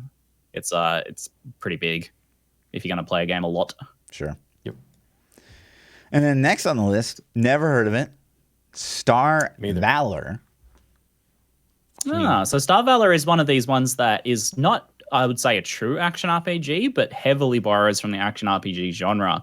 So it's more of like a freelancer-esque game. If you guys are familiar with those games, they're like space sandbox RPGs where you can do various things like trading and mining and stuff like that. But this game heavily borrowed from action RPGs in the combat and especially the progression. So firstly, space action RPG action, pretty cool. Also got an arena mode recently. But this is made by a one-man dev team. Fantastic little space action RPG-esque game. The reasons that it really, really excels, I think, are the So it has like loot tiers and a very good like loot hunting system. There are some kind of like random aspects to that. You're like hunting down elite enemies to try and get good loot off them, clearing out pirate bases and stuff like that. But the thing that made it very, very spicy was the ship progression is like some of the most interesting out of any of these sorts of games that I've ever played, because you have a lot of freedom. You can do things like stack multiple layers of shields, but then you're going to have a lot of pressure on your energy generation and things like that. So it's a lot of action RPG sort of problems where you're like, in good action RPGs typically you have a lot of freedom with how you can build your character, but if you go super deep on something, you may have problems you have to address, and then good ways of addressing those problems. And this game had the same sort of thing. You could like get crazy mega death ray lasers, but you might only be able to fire them for 1 second before they overheat. So you play a build that's centered on that, where you like zoom in, pick the perfect opportunity to fire your mega death laser, and hopefully blow them up, because if you don't, you're going to be overheated and vulnerable for a while. It's just really cool game. Would certainly recommend if you're like willing to expand out your action RPG esque elements into other genres, sure. Which for me, I found that to be really enjoyable. Like I like it when I come across a game like a shooter or a space game or some other sort of game that has cool action RPG stuff. Right. And it's something I encourage. I don't know if you do it all the time, but I honestly feel as though every like PoE player should try Diablo. Every Diablo player should try PoE. I hate when like there's this thought on Twitch where you have to pick. Like you cannot play both. You have to make it like a stance. So I think like if you love Diablo 3 or Path of Exile or something like that, there's probably things you love about it that you would really enjoy in other games too. It's probably things like the dopamine hit of finding a sick item, or the planning and execution and realization of a build that works really well and feeling clever about it, or the idea of overcoming some like challenging piece of content. And a lot of other games potentially capture that well. There's a lot on offer in the action RPG genre, and other games that borrow from it. And I'm actually seeing this more and more, which makes me really happy. A lot more games are starting to borrow from action RPGs, like either looking back to Diablo or looking at other games in the genre, and taking some of those elements, whether it's like loot randomization, randomized affixes on loot, the sort of sense of gear progression that you get from these games, which is great because it's far more interesting to me than say like MMO gear, gear, and gear progression and gear randomization and stuff like that. And even World of Warcraft was taking stuff from Diablo. So that's nice. For sure. Next I saw you playing Borderlands recently, and just that's an example. I mean, I think Borderlands was heavily influenced by Diablo. Absolutely, yeah. I mean, 100%. And like, I'm a Borderlands 2 fan. I played it. Excited for Borderlands 3 to come out, but it's just like they're advertising 1 billion guns. It's because it's just randomized rolls on their gun loot, So it's like having multiple different parts and affixes that can combine together in different ways, which is effectively the same sort of thing that action RPGs like Diablo and that have. It's I still think Borderlands is probably still the finest example of loot and shoot. We've had games like Destiny and the Tom Clancy game, and I guess Anthem, Division, but not really Anthem. Yeah, the Division. Yeah, we've had a few of those games kind of take aspects of that, but they ended up being pretty light on the gear side of things and a bit more MMO-y, I think, overall. Fun gameplay, but ultimately not very heavy on the action RPG stuff that grabs me. Warframe is the other one that it's kind of its own unique beast, but it's also worth playing if you're interested into action RPGs. Yeah. But it's a very unique beast. That was one of the things difficult to get into. Like me and ThaPChild noticed, like when we were at BlizzCon last year, it's like every dev was talking about Warframe, like and how like they love the things they're doing over there in Warframe. Yeah, so that was. I still haven't checked it out, but apparently they're doing something. There's a lot of overlap. Yeah, there's a lot of overlap between the PoE community and Warframe as well. But it's a very unique game, but it's very enjoyable. Yeah, definitely has some strong action RPG influences going on. The game you have on screen at the moment is Din's Legacy, which is actually made by a savant of the action RPG genre, Soldak. Soldak makes action RPGs that are pretty dated looking and pretty clunky. But if you are someone who doesn't mind playing something that feels a bit retro, like if you like regularly go back and boot up, Diablo 1 and 2, or you go back and boot up like Dungeon Siege or something like that, then I would recommend checking out his games, because he has some of the most interesting and like boundary pushing action RPG systems that I've seen in any game. So the game at the moment here is Din's Legacy has a mutation-based character progression system where every time you level up this mutation bar, you get a randomized mutation, which could be a bonus skill level, a brand new skill from like any one of like 30 classes in the game. Skill modifiers that completely change the way skills function. Like it might be like you have like a lightning blast skill and ends up adding an effect where when you kill enemies, it shoots out a bunch of lightning projectiles. Or maybe it adds something completely different, like a wave of fire or a cyclone or something like that to the skill. And then you can, so this is like this random mutation system, but then you can control it by mutating between different classes. So you can choose to say mutate from a fire mage over into like a reaper or an ice mage or something like, or some other class, like it could be an assassin or something like that. So you create this kind of unique class combinations, and every time you mutate, some of the skills that you haven't locked in by like using or putting points into are lost. Like it's like almost half of them, and then you randomly gain about half of the skills from that class on average. Wow. So you can kind of create your own like blend. It could be a blend of 8 different classes with some elements cherry picked from other things, because you also will occasionally get like a random skill from a completely different class, and then those skills will mutate. And it's like, whoa, man, I've never seen a game do something like this. And it's the worst game possible if you're an altaholic. If you like rerolling nuke builds, it's the worst game because you never know what you're going to end up playing. It's a little roguelike in that way because, you know, I played an archer, and the first mutation I got was point blank, or like 100% more damage at close range. I'm like, holy shit, that's really powerful. I wonder what I'll get next time I'm making a character. Is one of my first mutations. And you get a bunch of mutations at the start, so you kind of get to get an idea. But yeah, I originally planned to make I was going to make a poison caster, but ended up being something completely different, like some sort of fire ignite caster. It's like so crazy what you end up with. Man, this looks so much like a crude Grim Dawn. Like, so much. Yeah, it's a bit more like kind of clunkier and a bit older looking than Grim Dawn. But like the particle effects look exactly the same almost. It's weird. Yeah. So like he's done some work on his engine over the years, but his focus has definitely just been on exploring mechanics. So that's just Din's Legacy, the newest one. Yeah. One of his older games that I played probably the most was Zombicide, terribly named game. You know, in an era with billions of zombie games, it sounds so generic. But it was an action RPG that had 4X strategy elements incorporated into it. So it was you would have a clan of people, and you could recruit new people to it, and they would like try and defend your base during a zombie apocalypse, full of like other monsters and things like that. Still an action RPG. You still go out there and slay things, but the world is like dynamically evolving, where there's like hostile factions, other clans, and even say like there's a lich. And he's just one of the enemy mobs in the zone. But he's doing things like creating other quests that spawn. Like maybe he builds some sort of time machine that does something, or he builds a weather machine, or he sends assassins at your base. And these all spawn new quests in the world. So the game doesn't have like a storyline or a campaign. Instead, it's like a procedurally generated, dynamically evolving thing. And if you interact with any of those parts, it changes how the game plays. So like if you kill that guy, he won't do any of that. Or if you leave him to his devices, he'll end up screwing you by like doing all these evil things that will like, maybe he'll turn one of your village members against you, and they'll build a tunnel into town that lets zombies in. It's like crazy the way it develops. That's funny. But you have like political management between different clans, and even like relationships with your own clan members where they might end up fighting or something like that. So kind of crazy, and just distracts a bit from the action RPG stuff, but ended up being like a really interesting blend, just so unique.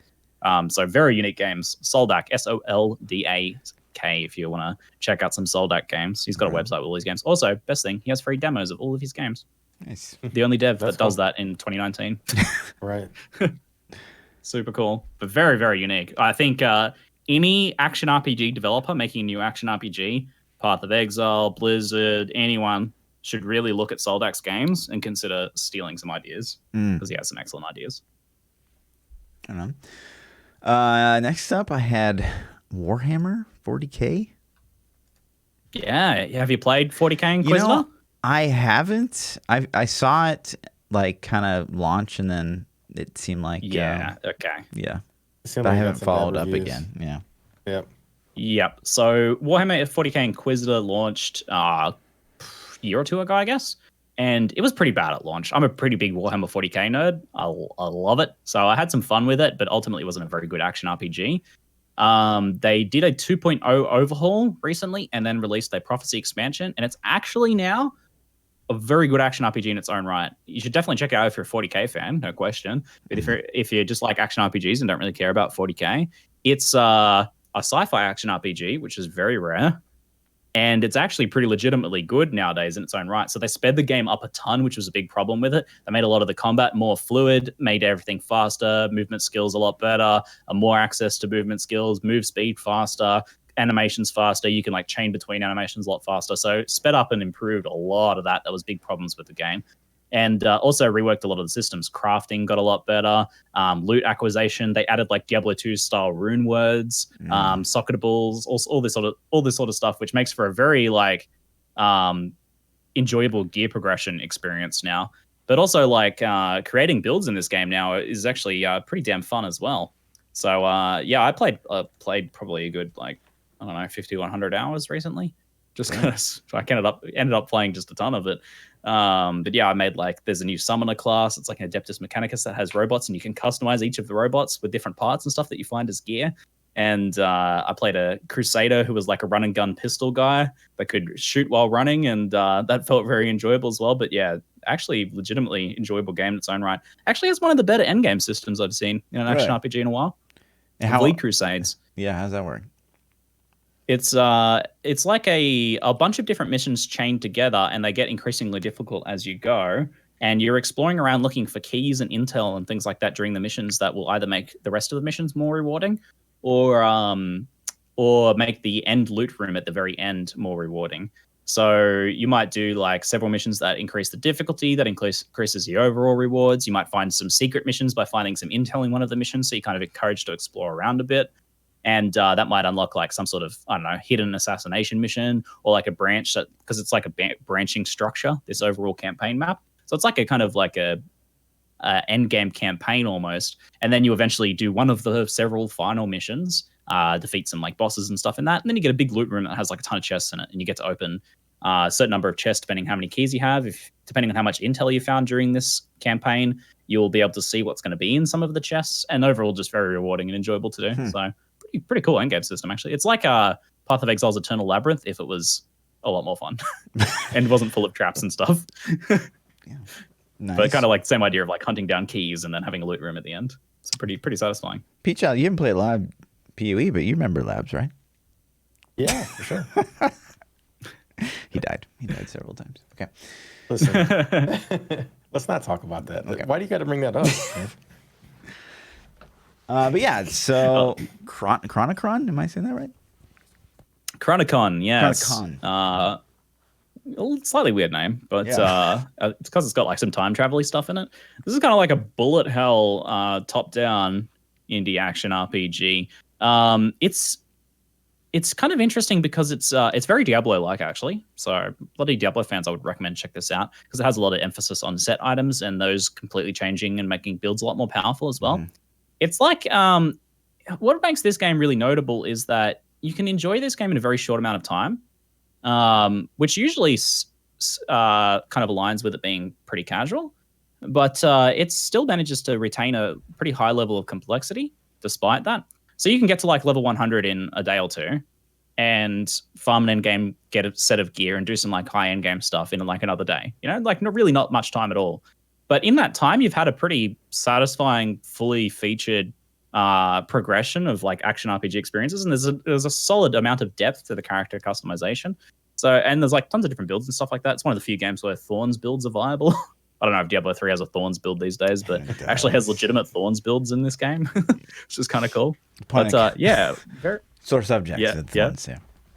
Sore subject? Yeah. Oh, okay. Well, there's very legitimate Thorns. You can play Thorns Berserker, where you can get some stuff skills and items that convert your Thorns into like area effects that proc around you and create like firestorms and stuff like that. It's pretty cool.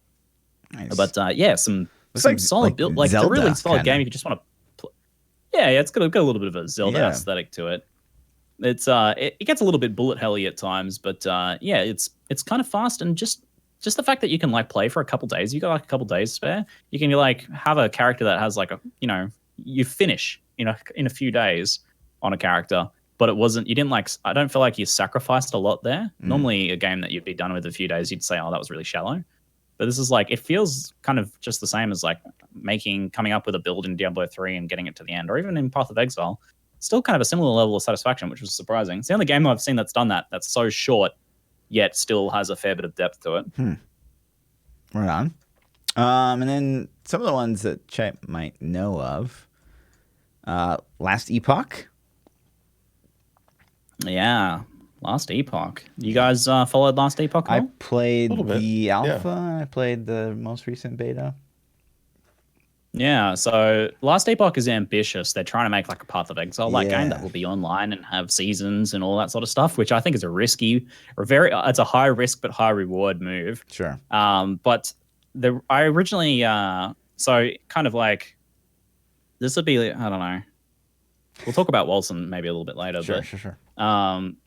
Wilson, I saw early on that it's kind of like, I was like, I don't know if they will be able to do with it to be able to do this. I don't have like a lot of confidence, but with Last Epoch, they had a demo on the first day of the Kickstarter, and I played the demo and I was like, wow, this is pretty good. Like they showed a very solid vertical slice of the gameplay. They had like a lot of their ideas represented in that. And I was like, these guys look like they'll be able to do this. So I had a lot of confidence right from the early days, and they had some pretty cocool ideas of what they wanted to do with like their crafting system and with trading and with some like time travel-y elements and pretty high level of like build customization, things like that. This is like the crafting system on game here. You kind of destroy items, capture affixes into like little shards, and then you can apply those affixes to items, craft them on there, but it gets increasingly likely to create some sort of damaging effect on the item as you go. So a lot of control over the crafting of items, but it makes a lot of value to even like white items that drop, but also items that otherwise aren't very good but have some affixes that you want. So pretty interesting systems. But the most notable thing really has just been that the devs have been putting out very frequent updates to the game, and the update quality has been very good. Yeah. So that's the best thing about it, really.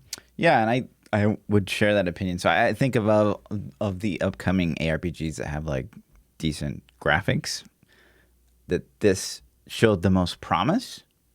There was a lot more going on here than I felt in most of the other ARPGs I've checked out over the past couple of years. But you know, it definitely had its problems. But I mean, it's beta, it's alpha. I get it.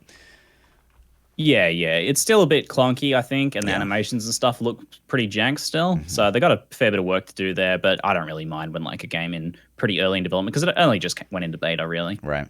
In like the true sense of the term as well, not like marketing beta. So they've got plenty of time to work on that sort of stuff.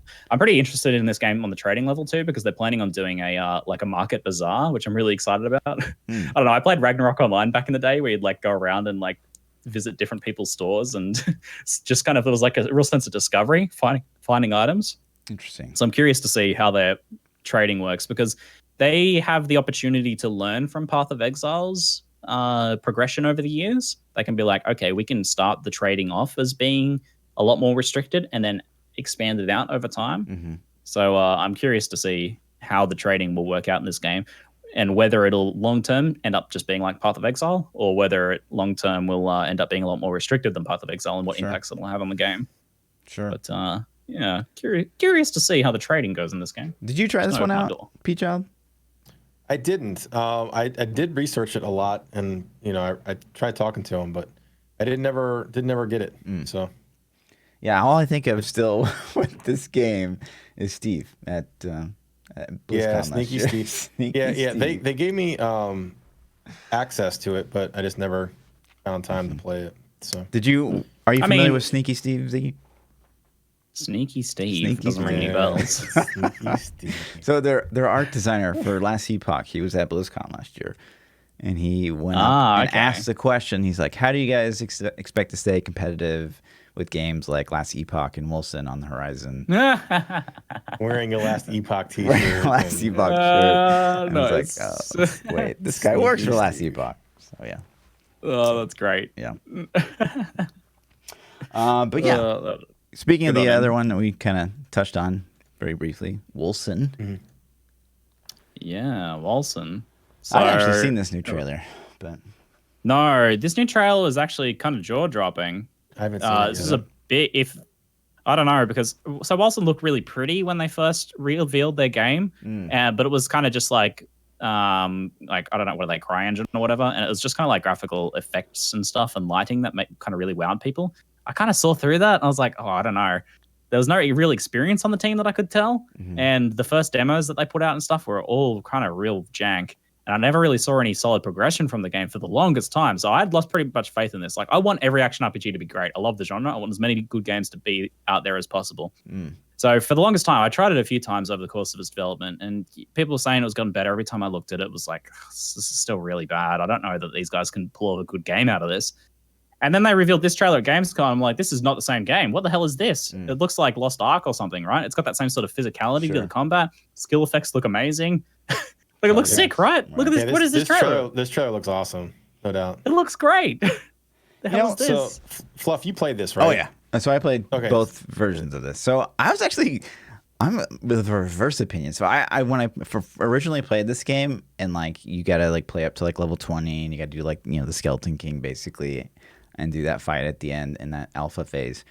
I thought that I was much more like impressed back then than I was with their most recent update. The most recent update, I was so incredibly bored. Like, you're just kind of grinding the same map over and over, and I get it, you know, it's beta, alpha, whatever.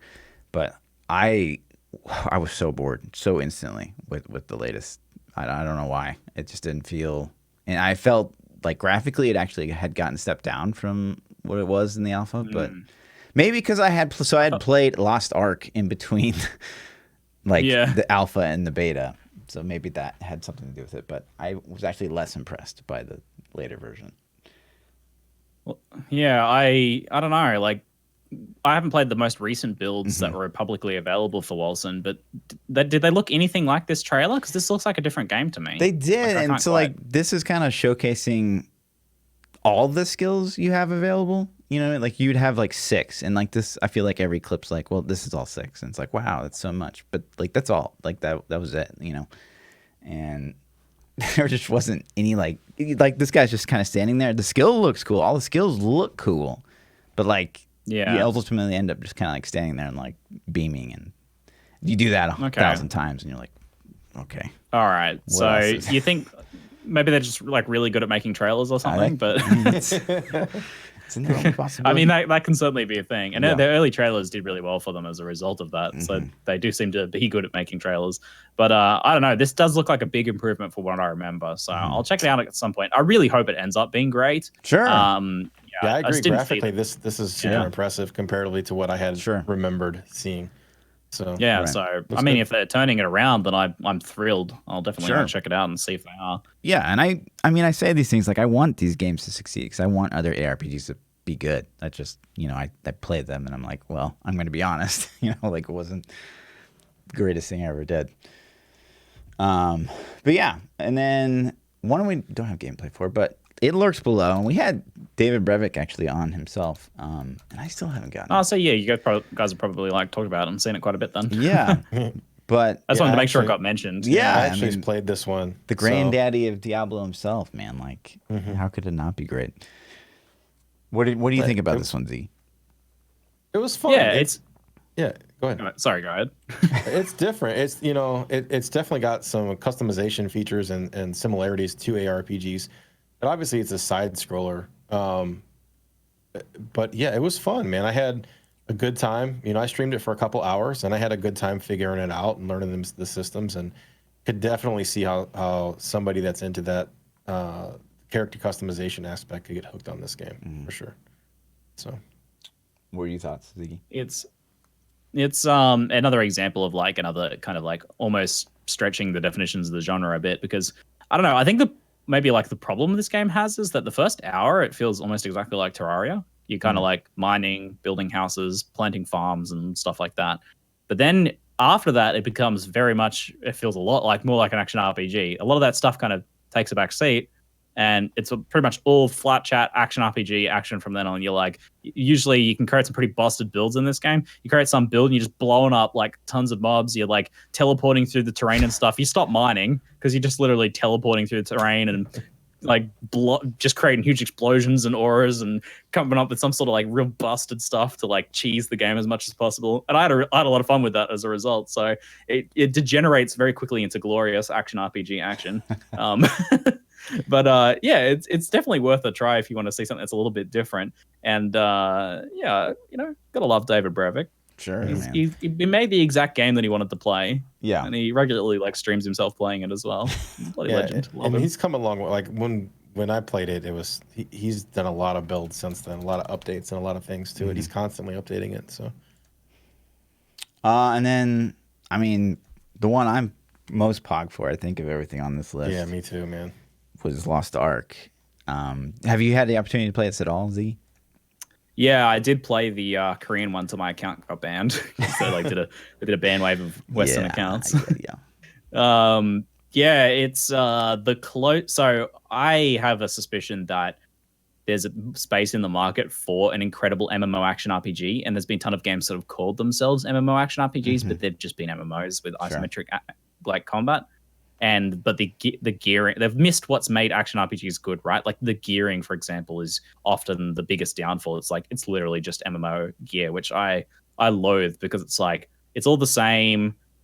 They have set stats. There's no like interesting variance there. There's almost no influence on your character's build. They literally just kind of like make your main stats go up. It's like the most boring, mind-numbing stuff for me. Sure. I do not like that at all. But Lost Ark is probably the closest I've seen so far to an MMO action RPG that's like getting there. I still don't think it's quite the idea that I want to see, which is a true action RPG in an MMO sort of setting. But I'll tell you what, the gameplay in Lost Ark feels very good. Oh man, it's got certainly some of the best MMO like isometric action combat that I've played. I think you hit it on the head. I think the combat in Lost Ark is just light years ahead of everyone else. But everything else, I don't know that NA would necessarily love. Like the Island Hearts, I don't think that anyone would want to do that in NA. And I thought it was somewhat interesting at first, like the different you can progress your character by just like farming mats. You can progress your character by like crafting, and I thought that was like different ways you could like. So say you hit like level 70 warrior or something like that, and then you could level crafting as well. No, that's like it's either one or the other. Like there are different ways of like progressing your character, which I thought was really bizarre almost, and like it almost took away from the game because like it's like less grinding kind of really if you look at it.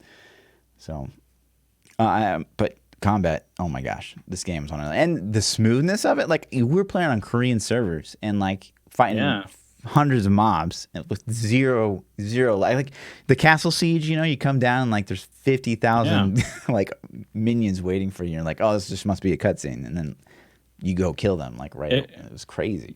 Yeah, it felt like it was very client side, which maybe opens up like risks of cheating and stuff like that. But it felt like there was no lag, which was crazy playing on Korean side. Right. But yeah, it felt so smooth as a result of that, and I was like, this feels good. But I mean, it's not out in the West, is it? Yeah, we need this one. Like, I don't understand why it's not out in the West. And I don't know that it would do that great. Too late when it comes out. That's true too, honestly. Yeah, because I have a very strong suspicion that Diablo 4 is actually going to have some pretty strong MMO influences in it.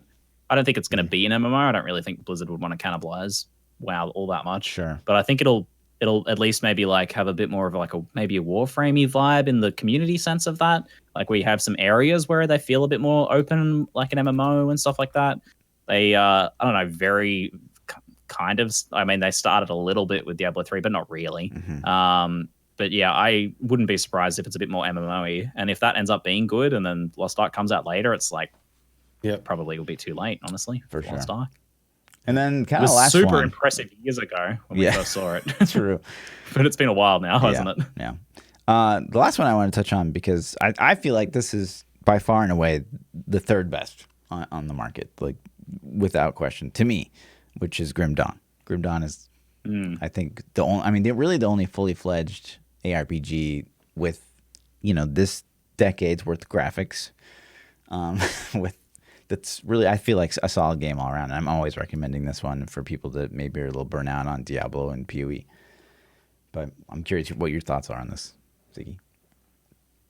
Yeah, Grim Dawn is like right at the top of my list. I love it. I'm in love with it. I want to have its babies, but I do give the caveats that it's definitely not for everyone. Mm-hmm. It's far and away the slowest action RPG out there. It's substantially slower than pretty much any of them, and it's also one of the like meatiest. With I would even say like to the levels of like bloated with things like stats and affixes. There's actually like 12 resistances in this game, for example. That's like pretty the general sort of sense of things that you'll have. But I will say this game does some things just fantastically. We were talking about this a bit earlier, but it has handcrafted maps. And it's one of the few action RPGs that has like a real sense of exploration to it, because there's a lot of hidden areas you can discover that have things like one-shot chests that will have legendaries in them and unique items, and like random bodies that have like some lore on them, and it's got some pretty cool stuff in it that you can discover. So it's got a real good sense of exploration. It's so much slower paced, but the upside of that is that it's a real thinking man's action RPG, thinking person's action RPG. It's it rewards building defensively. It rewards having a good understanding of the mechanics and the enemies that you're facing, and the fights go on for long enough that you have a chance to actually realize those things. So in something like, Path of Exile, where you're zooming along, you don't really get a chance to notice a lot of the minutiae of your character because you're just kind of blowing up stuff or getting blown up. But in this, a solid fight might last quite a while, and you have a chance to use things like various procs and healing effects and regen and block and other defensive structures. So most recently I played a almost purely defensive character, level 100. I made a dual shield wielding Thorn's Retaliation. Wait, you can wear tank. A shield on both arms? That's there is a weapon called the Totally Normal Shield, which you can use in your main hand in addition to a shield in your offhand. It has a bunch of shield affixes on it. It's technically a mace, but it's got a lot of shield stuff going on, so you get this like dual shield thing going on. And I made this like ridiculously low DPS pure tank character, played it all the way through to 100, and I just got like such an appreciation for the defensive mechanics in this game and how powerful they are. You can feel like a tanking god, and it's actually a viable play style because of the change in the pace in the game. So also, if you love like really like over complex stuff coming up with ridiculous things, this game has probably one of the best proc systems if you're really interested in things like effects triggering on certain other conditions being met. And if you like coding, okay, it's kind of a joke, but you can create builds that have like procs on procs. So you attack a thing, something procs, that thing procs another thing, or something attacks you and that procs a thing that procs another thing. And you have like layers and layers of various procs. And like the gear is so interesting in it too, because like so many items have like brand new skills you can't get anywhere else on them, or other procs, or various sorts of conditional effects and things like that. So crazy interesting to build a character in it, like the mesh of like the game's skill system, this like humongous star chart of proc and passive effects, and the gear that all has like tons of layers of stuff on it. Right. You'll get items that are like the length of the screen in terms of stats. Yeah. So if you get overwhelmed by that stuff, it is super meaty. So it's definitely not for everyone. Slow, meaty, a little bit clunky. A lot of the skills are a bit clunky. For sure. But very, very satisfying, very deep. Definitely 100%. Worth playing. Yeah. If you're into that, if that appeals to you. But that's all I had on the list, unless you had anything else. Is there did you play they classify the Marvel Ultimate Alliance 3 as an ARPG? Did you know that? I call a lot of games action RPG, and honestly the term for the genre is a bit like open-ended, because you could call like God of War an action RPG. It's got RPG elements and it's an action combat game. So they call a lot of games action RPGs that we wouldn't call action RPGs. I do not know that game though. No, sorry. Yeah. No, I played it a little bit. It's like over the shoulder ARPG. It is a no, it's not. Like they have a camera setting and whatever footage you're looking at, it's the behind the camera. Gotcha. But there's a isometric view. It's super casual, but it was a fun. I'm a huge Marvel fan, so I was like, you know what, I'm gonna check this out. And it was a good 15 hours of gameplay, and I'll never touch it again. So, I mean, there was a Marvel action RPG. Yeah. That's actually kind of right. It was. I played it a little bit. God, that was like 2000. David Brevik worked on that. Yeah. What was it called? Marvel. Was it Heroes? Marvel Heroes? I think it was Marvel Heroes. Yeah, I think it was Marvel Heroes. But Yeah, that was actually, funnily enough, we're talking about MMO action RPGs. It was probably actually the best MMO action RPG. The like most truest action RPG that was an MMO where you run around with other people and kill bosses together, and it actually had legitimate action RPG stuff. It was a little bit light. It was more about like collecting heroes and costumes and stuff. But it was actually kind of alright. And then it died a tragic death. Yes. Of like falling apart because of some ill-advised gameplay changes and then having its license pulled. Mm-hmm. Yep. So sad. Yep. Dead. Very dead. That was the whole list of ARPGs. Unless did you have any that weren't on that list, Ziggy? There's more out there, honestly, but those are definitely some of the main ones to check out if you're interested in exploring the genre a little bit more. I definitely recommend, getting out there and trying some other action RPGs. If you've only ever played Diablo or only ever played Diablo and PoE, then I would recommend checking out some of the other ones. There's some great indie action RPGs out there, especially. Mm-hmm. Yep. Definitely worth checking out. Twitter questions? Love the genre. Cool. Time for some Twitter questions. Let's do it. Cool. So every week on the podcast, we do a section where the viewers can ask us questions. They can submit those to us on Twitter. The first question comes from Skipper. And he says, what kind of gameplay mechanics do you want to see in Diablo 4? Would you like them to continue with rifts, greater rifts, or should it be something new? Would you prefer bigger zones? This is kind of worded. We'll start with that. Yeah. What kind of gameplay mechanics would you like to see? Let's start with Ziggy, man. What do you think? Okay. Oh God, you guys are the experts. I mean, I don't think necessarily like the rift idea is a bad idea. Just kind of like an endless, repeatable dungeon sort of system. I think it's something that most action RPGs should have some variant of, but I don't really think it should be the only thing. So hopefully there's more than that. Honestly, there's so many different things you could explore. You can have what I was talking about, like that Void Crusade style system is like a great sort of end game that can be repeatable and very rewarding. You can have systems like that where there are like a bunch of linked missions that get increasingly more challenging and rewarding. Things that players have control over. I hope to see some of that sort of stuff. If they do go the MMO action RPG route, then I hope to see some like organically grouping that content. I don't know. I tend to be a bit of a solo gamer, but when there's like opportunities to kind of just like organically play with some other players without needing to be sociable, or like without needing to like have friends, you can. I don't know. I'd like to see something like that, but I don't know, man. Honestly.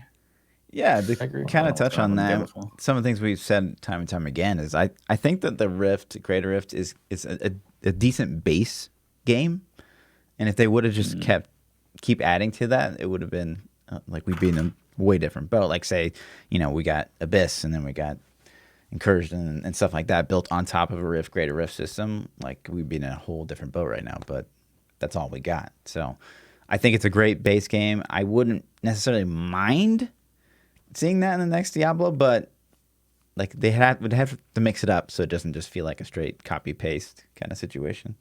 Yeah, I definitely don't want to be running rifts my entire end game in Diablo 4. Right. I've done 5,000 hours of that. I need something else. Yeah. And we've talked about it a million times, so I won't go into it. But I want to see Diablo 4 kind of, and this is because I'm a huge MMO fan. I want to see it go more of the MMO ARPG route, personally. But most people probably won't agree with that. Sure. So I think of all the ARPGs, like I think Diablo wins for group play. So I mean, they definitely need to continue down that road. Yeah, but I agree. Hopefully not completely step away from solo. I think that makes sense. And honestly, as far as the genre as a whole goes, I'd love to. Maybe that's not exactly what a lot of Diablo players might want, but it would be something pretty different to the rest of the genre, which is something I'd like to see personally. Someone who wants to play all the games. You're right. Kire says, besides racing, what other things could GGG do to implement a more competitive atmosphere, maybe even esports? Esports in an action RPG? Nah. And not really PvP either, because like gear-driven PvP I don't think really works that well unless it's like isolated to that specific scenario. So something like the Battle Royale thing actually did work pretty well because like everyone has this exact same amount of time and ability to get all of the gear. But if you have like thousands of hours of acquiring gear and perfecting your build before the PvP engagement happens, it's just like so hard to have something interesting, competitive come of that. Sure. I think that sort of action RPG PvP is a dead meme at this point. People have nostalgia for Diablo 2 PvP and collecting years and stuff, but honestly, that's what it is. Even then, it was pretty degenerate. Back then, it was a rough experience back then, even for a lot of people, and only a very minority group even really got into it then as well. I don't think there's much potential there. The competition, I think, is all PvE/VP. You know what I mean? Where like you're competing and doing PvE stuff. So having things like races or pushes to certain pieces of content in the game, or things like delves where you have a leaderboard. Diablo 3 has its leaderboard stuff. If it wasn't, being botted, maybe that would actually be something that people love to, get more involved in. That's the sort of stuff I think that you compete with, less so than like direct PvP. Is there a way in PoE, so say you're on the delve leaderboard or something like that, can you separate that by like build at all, or is that strictly like the best builds do it kind of thing? I think you can. I think you can sort by class, but not by build. Gotcha. Specifically, yeah. Gotcha. It'd be too complex a problem for them to go. You think they could just do it by like determine, I think, your 6-link skill gem, like whatever that is, and like they could do it that way? Maybe there's a site called PoE Ninja that lets Yeah. you sort by people using skills, so you can see what sort of DPS and health totals and builds people are running Does based that on show their main 6-link skill. Like depth on PoE Ninja at all? Not to my knowledge, but I guess you could go to their account and see what if they're on the leaderboard. Yeah. I guess it would be possible for someone to implement something. I guess it'd be possible for like Sure. Ninja to do something like that. Yeah, that'd be interesting. Yeah, it might actually be possible. Mm-hmm. Like they got their like DPS kind of like rankings, and they could maybe do the same thing with Delve, maybe. Delve rankings. Yeah, possibly. Maester Major says, how much public speaking is required in your 9-to-5 job, and has Twitch streaming helped you in that? So It's what do you guys reckon? Go ahead. Oh, are you full-time streamer, Ziggy, or are you? I'm a full-time streamer. Okay. So yeah, it's quite effective for your 9-to-5. And yours, yeah. That's interesting. I was wondering if you guys would say that or not, because yes, but also no. Yeah, I'm riding the line right here because it's actually a completely different skill to get up and talk in front of real people. I've done panels and stuff at PAX and done some of that sort of like actual public speaking, and it's a very different feeling. Sure. Yeah. Like you get some carryover, but it does feel entirely different. You're out of your environment. You're not just looking at your webcam. Sure. Yeah. But it's a skill. It is definitely a skill that you develop though. If you go like listen to my old videos compared to my newer videos and my stream and stuff like that, you can see even how much your voice changes. Sure. Like my voice sounds completely different to how it used to, but also your tone and your energy and your ability to convey thoughts. Even though I still fail at your that cadence a lot of the time. of your speech and things like that. I mean, so much is different than the way you would actually speak to somebody. So, right. Yeah. In person. I think so. For my 9-to-5, I'm a computer geek. I work in IT, and so I think it's definitely. I don't know if it's helped me, but I think I have strong skill set to communicate with people and become friends with people. I think I can find anything that a person has and bond with them somehow, find a connection. And I think that has helped me tremendously in my 9-to-5. It helps me, those relationships that I can build, because a lot of IT professionals are super nerdy and awkward around other people. And I think my ability to talk about sports or music or TV or anything that somebody's into, I can relate. And I think that helps. It's, invaluable to have that. Yeah. One thing I noticed as a streamer is you have to be very aware of not being in streamer mode when you're talking to other people. Yes. Where you're just talking and dominating the conversation, because we're used to completely one-sided conversation, Or basically. calling real people chat. Yeah. I haven't done that, thankfully. Oh my God, I have a couple times. Yeah, you just got to make sure you don't dominate the conversation. You got to learn to listen a little bit too. I think for me, I don't know, my profession, I'm very like confident. I would say the same thing with my stream, but I would compare it to almost to, so say you're fresh out of college and you have to like give a presentation at a meeting, like you're kind of nervous, and then that kind of goes away over time. And I would say it's almost the same thing for streaming. Like that first big host, you're like, oh shit, like. Yeah. For sure. But now, like, big host is like, well, you don't really change anything about your stream. It's just more people came in. So it's kind of the same. It's just like you eventually you kind of become numb to it and more comfortable with it. And that's just my opinion. Exegito says, there are virtually non-existent punishments for softcore versus the other top punishments of hardcore, or over the top punishments of hardcore. What would a third option possibly look like? I think I had to like reword this a little bit because it really wasn't in a question form. But he's saying that, softcore, there's no punishment. You can just die, doesn't matter. Sure. Hardcore is extreme, die once, game over. So what do we get for... I think Pee-wee kind of does that to an extent, like, because you lose XP when you die. Yeah, that's what I was thinking too. It's kind of a nice... I think that's like the bet. Like, that's the smallest thing. Something I think is far more interesting that GG's been exploring a bit, and I definitely want to see more of. And it's made softcore actually my main genre, my main playstyle. I used to play hardcore more and enjoy that more, but I've played a lot more softcore lately because of changes in the game over time. But a big part of it is that there is things to lose in softcore now when you die.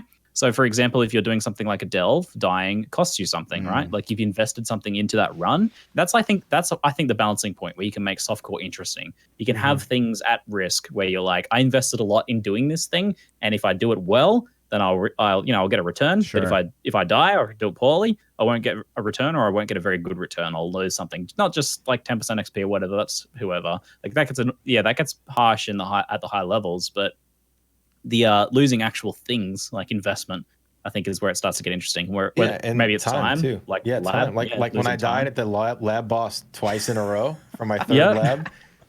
Like I was pissed. I was super pissed because the first time I was kind of like overconfident. The second time, I really didn't understand what killed me because I'm pretty new to Path of Exile, and I'm like, what, but I had to take that time to get all the way back to him, and I think time is valuable. So to me, that 30 minutes I lost on those 2 runs was like, all right, stepping it up. I got to make sure I don't die.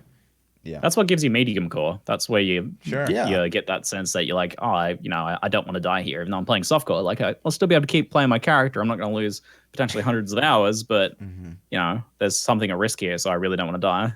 Yeah, so that's I think a good place for a lot of players. I think time is a great investment, a great risk to throw in the mix. So, Hex says at ZiggyD, if you could get an offer from any game studio to become the creative director, what studio and what game are you taking over? Creative director?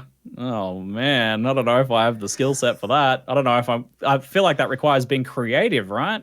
I think they just mean like you're going to be in charge, like you have the direction, you hold the reins, you're steering the ship.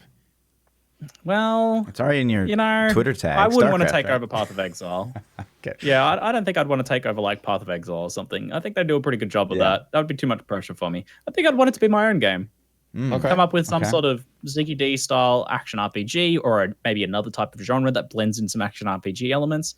Yeah, my own sort of game. So all I need is like, some people with developing skills and creativity and stuff to be able to execute my armchair vision. But if I had those things, however unrealistic that might be, to find a bunch of people who would want to work for it for probably no money, then yeah. Awesome. Then yeah, it's my own sort of game. That's what I would want. My own game. Sample size again at ZiggyD. Have you ever been fired from a job? If so, what was it? Fired? No, not really. I kind of just like abandoned my job though. You just stopped going? I was working. Yeah, I just kind of stopped going. And then moved. Tell me the story. I worked in retail for a while when I was in school and then in university, and eventually I shifted over to like a distribution center, packing pallets and stuff, just to pay for university and that. But I just kind of stopped going. It's like, I'm moving and doing YouTubing stuff and don't want to go to this anymore.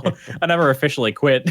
I just kind of like, yep. So did they call you and like, hey, where are you at? You coming back? Or? I think they like called and offered me shifts a few times, but I was just like, nope, sorry. Good. Interesting.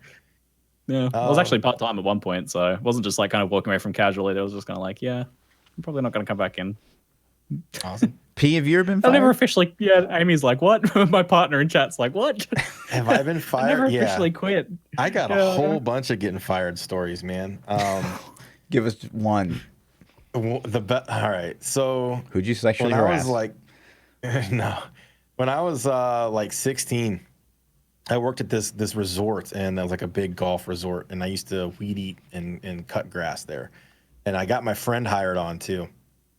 And so my friend was driving around in my car on the resort, not working, but he's in my car, so they thought it was me. And then we were eating lunch that day, and the owner walks up behind me. It was the owner and his wife. And the wife, he walked up behind me, like I was eating, so he's standing right here, and I couldn't see him. My friend's sitting across the table. He does see him, and he's like, "So tell me what you think about XYZ's wife." And I'm like, "Man, that fat bee, blah blah blah," because I hated her, right? And he was like trolling you. Oh no. Yeah, but he didn't think I was gonna say that. He thought I knew he was there, and I didn't. And so between the riding around and then that statement, I was canned. I was done. Damn. So yeah. What about you, Fluff? You been fired before? You know, I don't have any great stories. I had like one job where like the higher ups were just like so detached from like what was going on with the company. And in a meeting I had brought up how like I wasn't gonna hit this deadline, but it was because like I wanted to add this like kind of last minute stuff. And like one of the higher ups like freaked out, like we can't be missing deadlines, and like we need to set an example. And so like they canned me, and like everyone on the team was just like, what the fuck? But like that's like it was really not that good of a story, but it's just like what the fuck. So it was a big surprise. Mine was super abridged. The full blown 20-minute version of it. It's amazing. So Sure. The last question we have comes from Dirty Nap. He says, Mars has become habitable. You're offered a one-way ticket with almost certain possibility you'll spend the rest of your life there. Do you take the ticket? Going to colonate Mars. Do we have internet? That's such an opportunity, right? You'd be throwing away so much, but that's such an opportunity. You get to go start Mars, man. You're like one of the first. You know? Do you have internet? I mean, I don't know why they could travel to Mars. We could have internet at Mars. I don't know. Yeah, I mean, I guess if I could stream from there, I don't know why they would want me over there. I don't know what skill set I have that I'd be able to bring to a colony in Mars. Am I gonna like set up the first Twitch stream on Mars for the Mars people to watch? Those StarCraft skills, you know, like you build up a colony or something, right? You know? Oh yeah. You gotta find the Mars loot, I guess. Are you going, Fluff? No. I mean, like it'd be one thing if it's like you get a man like some kind of spaceship and you get to like see a whole bunch of shit, but like just going to Mars, I don't know, man. It's a red. I mean, you get to see the entire planet of Mars. Yeah, probably not. No? All right, Ziggy, you going? Yeah, I think I'd have to, right? Like, that's too monumental. How could you say no? I can't believe you. I'm disgusted. I think I'd go. I'd be too scared, man. There's nothing, dude. I don't know what's out there. They might have Mars germs and shit. I'm not, no. I just think you'd get bored. You would just get bored eventually. Like, it'd be cool. Well, I mean, you'd want to be the second person who goes, though. Yeah. The second ship. Mm-hmm. The second ship. Take me in the second ship. Yeah. just so so we know.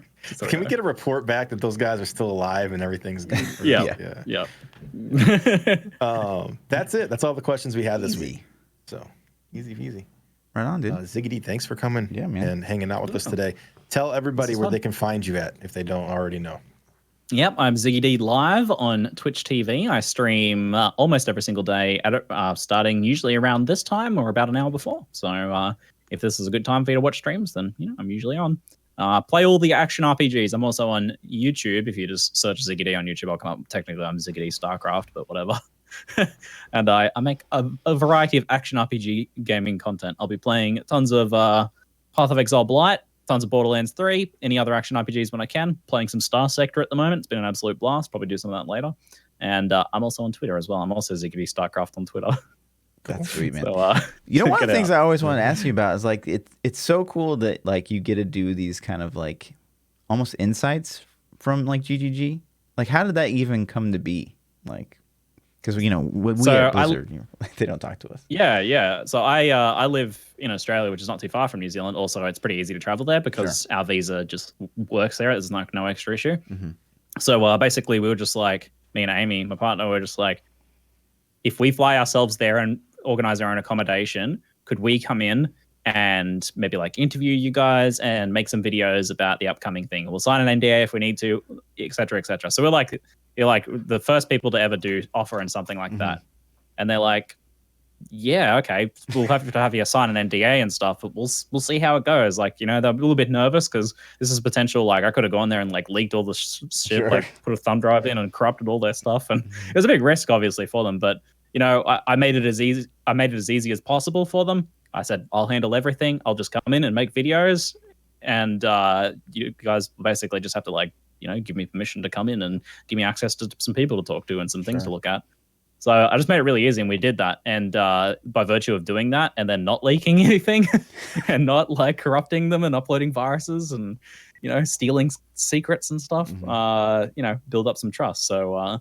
Yeah, and since then we have been over there a few times. You know, you talk to them, they realize you're a decent person, you can be trusted, and then so now and nowadays, these days, more often I'm just on the media tour where Chris gets on Skype or Discord or whatever and chats to various journalists and stuff, gives them a bit of a PowerPoint presentation, a bit of rundown.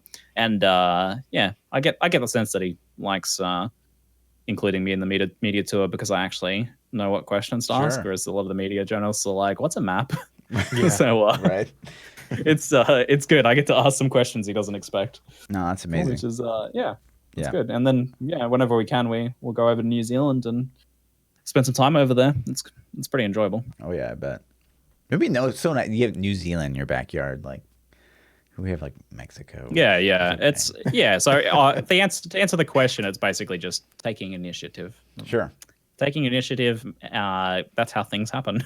Yeah, I think you can make it easy for them and take initiative. There's a lot that, you know, like Blizzard could learn from that. Like I think ZiggyD does a pretty good job of like being pretty open and they like other podcasts will have like devs on and shit, and like that's just really cool. And Blizzard would never do that. So yeah, it helps a lot that they're like a relatively a big indie company, but they're an indie company and don't have like a separate marketing department that tells them that they can't say anything and then legal that says they can't say anything. Because I have interviewed Blizzard devs and you cannot get them to say anything about anything ever because they're so well trained by legal and marketing to never say anything. You could talk about Blue. That's it. Yeah. Yeah, it's very difficult. Well, thanks for being on. Yeah, man. Again, ZiggyD, look them up all over the place. Just Google it. It'll pull it up. My name is ThaPChild. If you want to find more of me, you can find me on Twitter, Twitch, YouTube, everywhere at ThaPChild. Yeah. And I'm Lord_Fluffy. Double those underscores on the Twitters. We'll see you guys next week. Minus a Ziggy. Peace out, dude. Peace.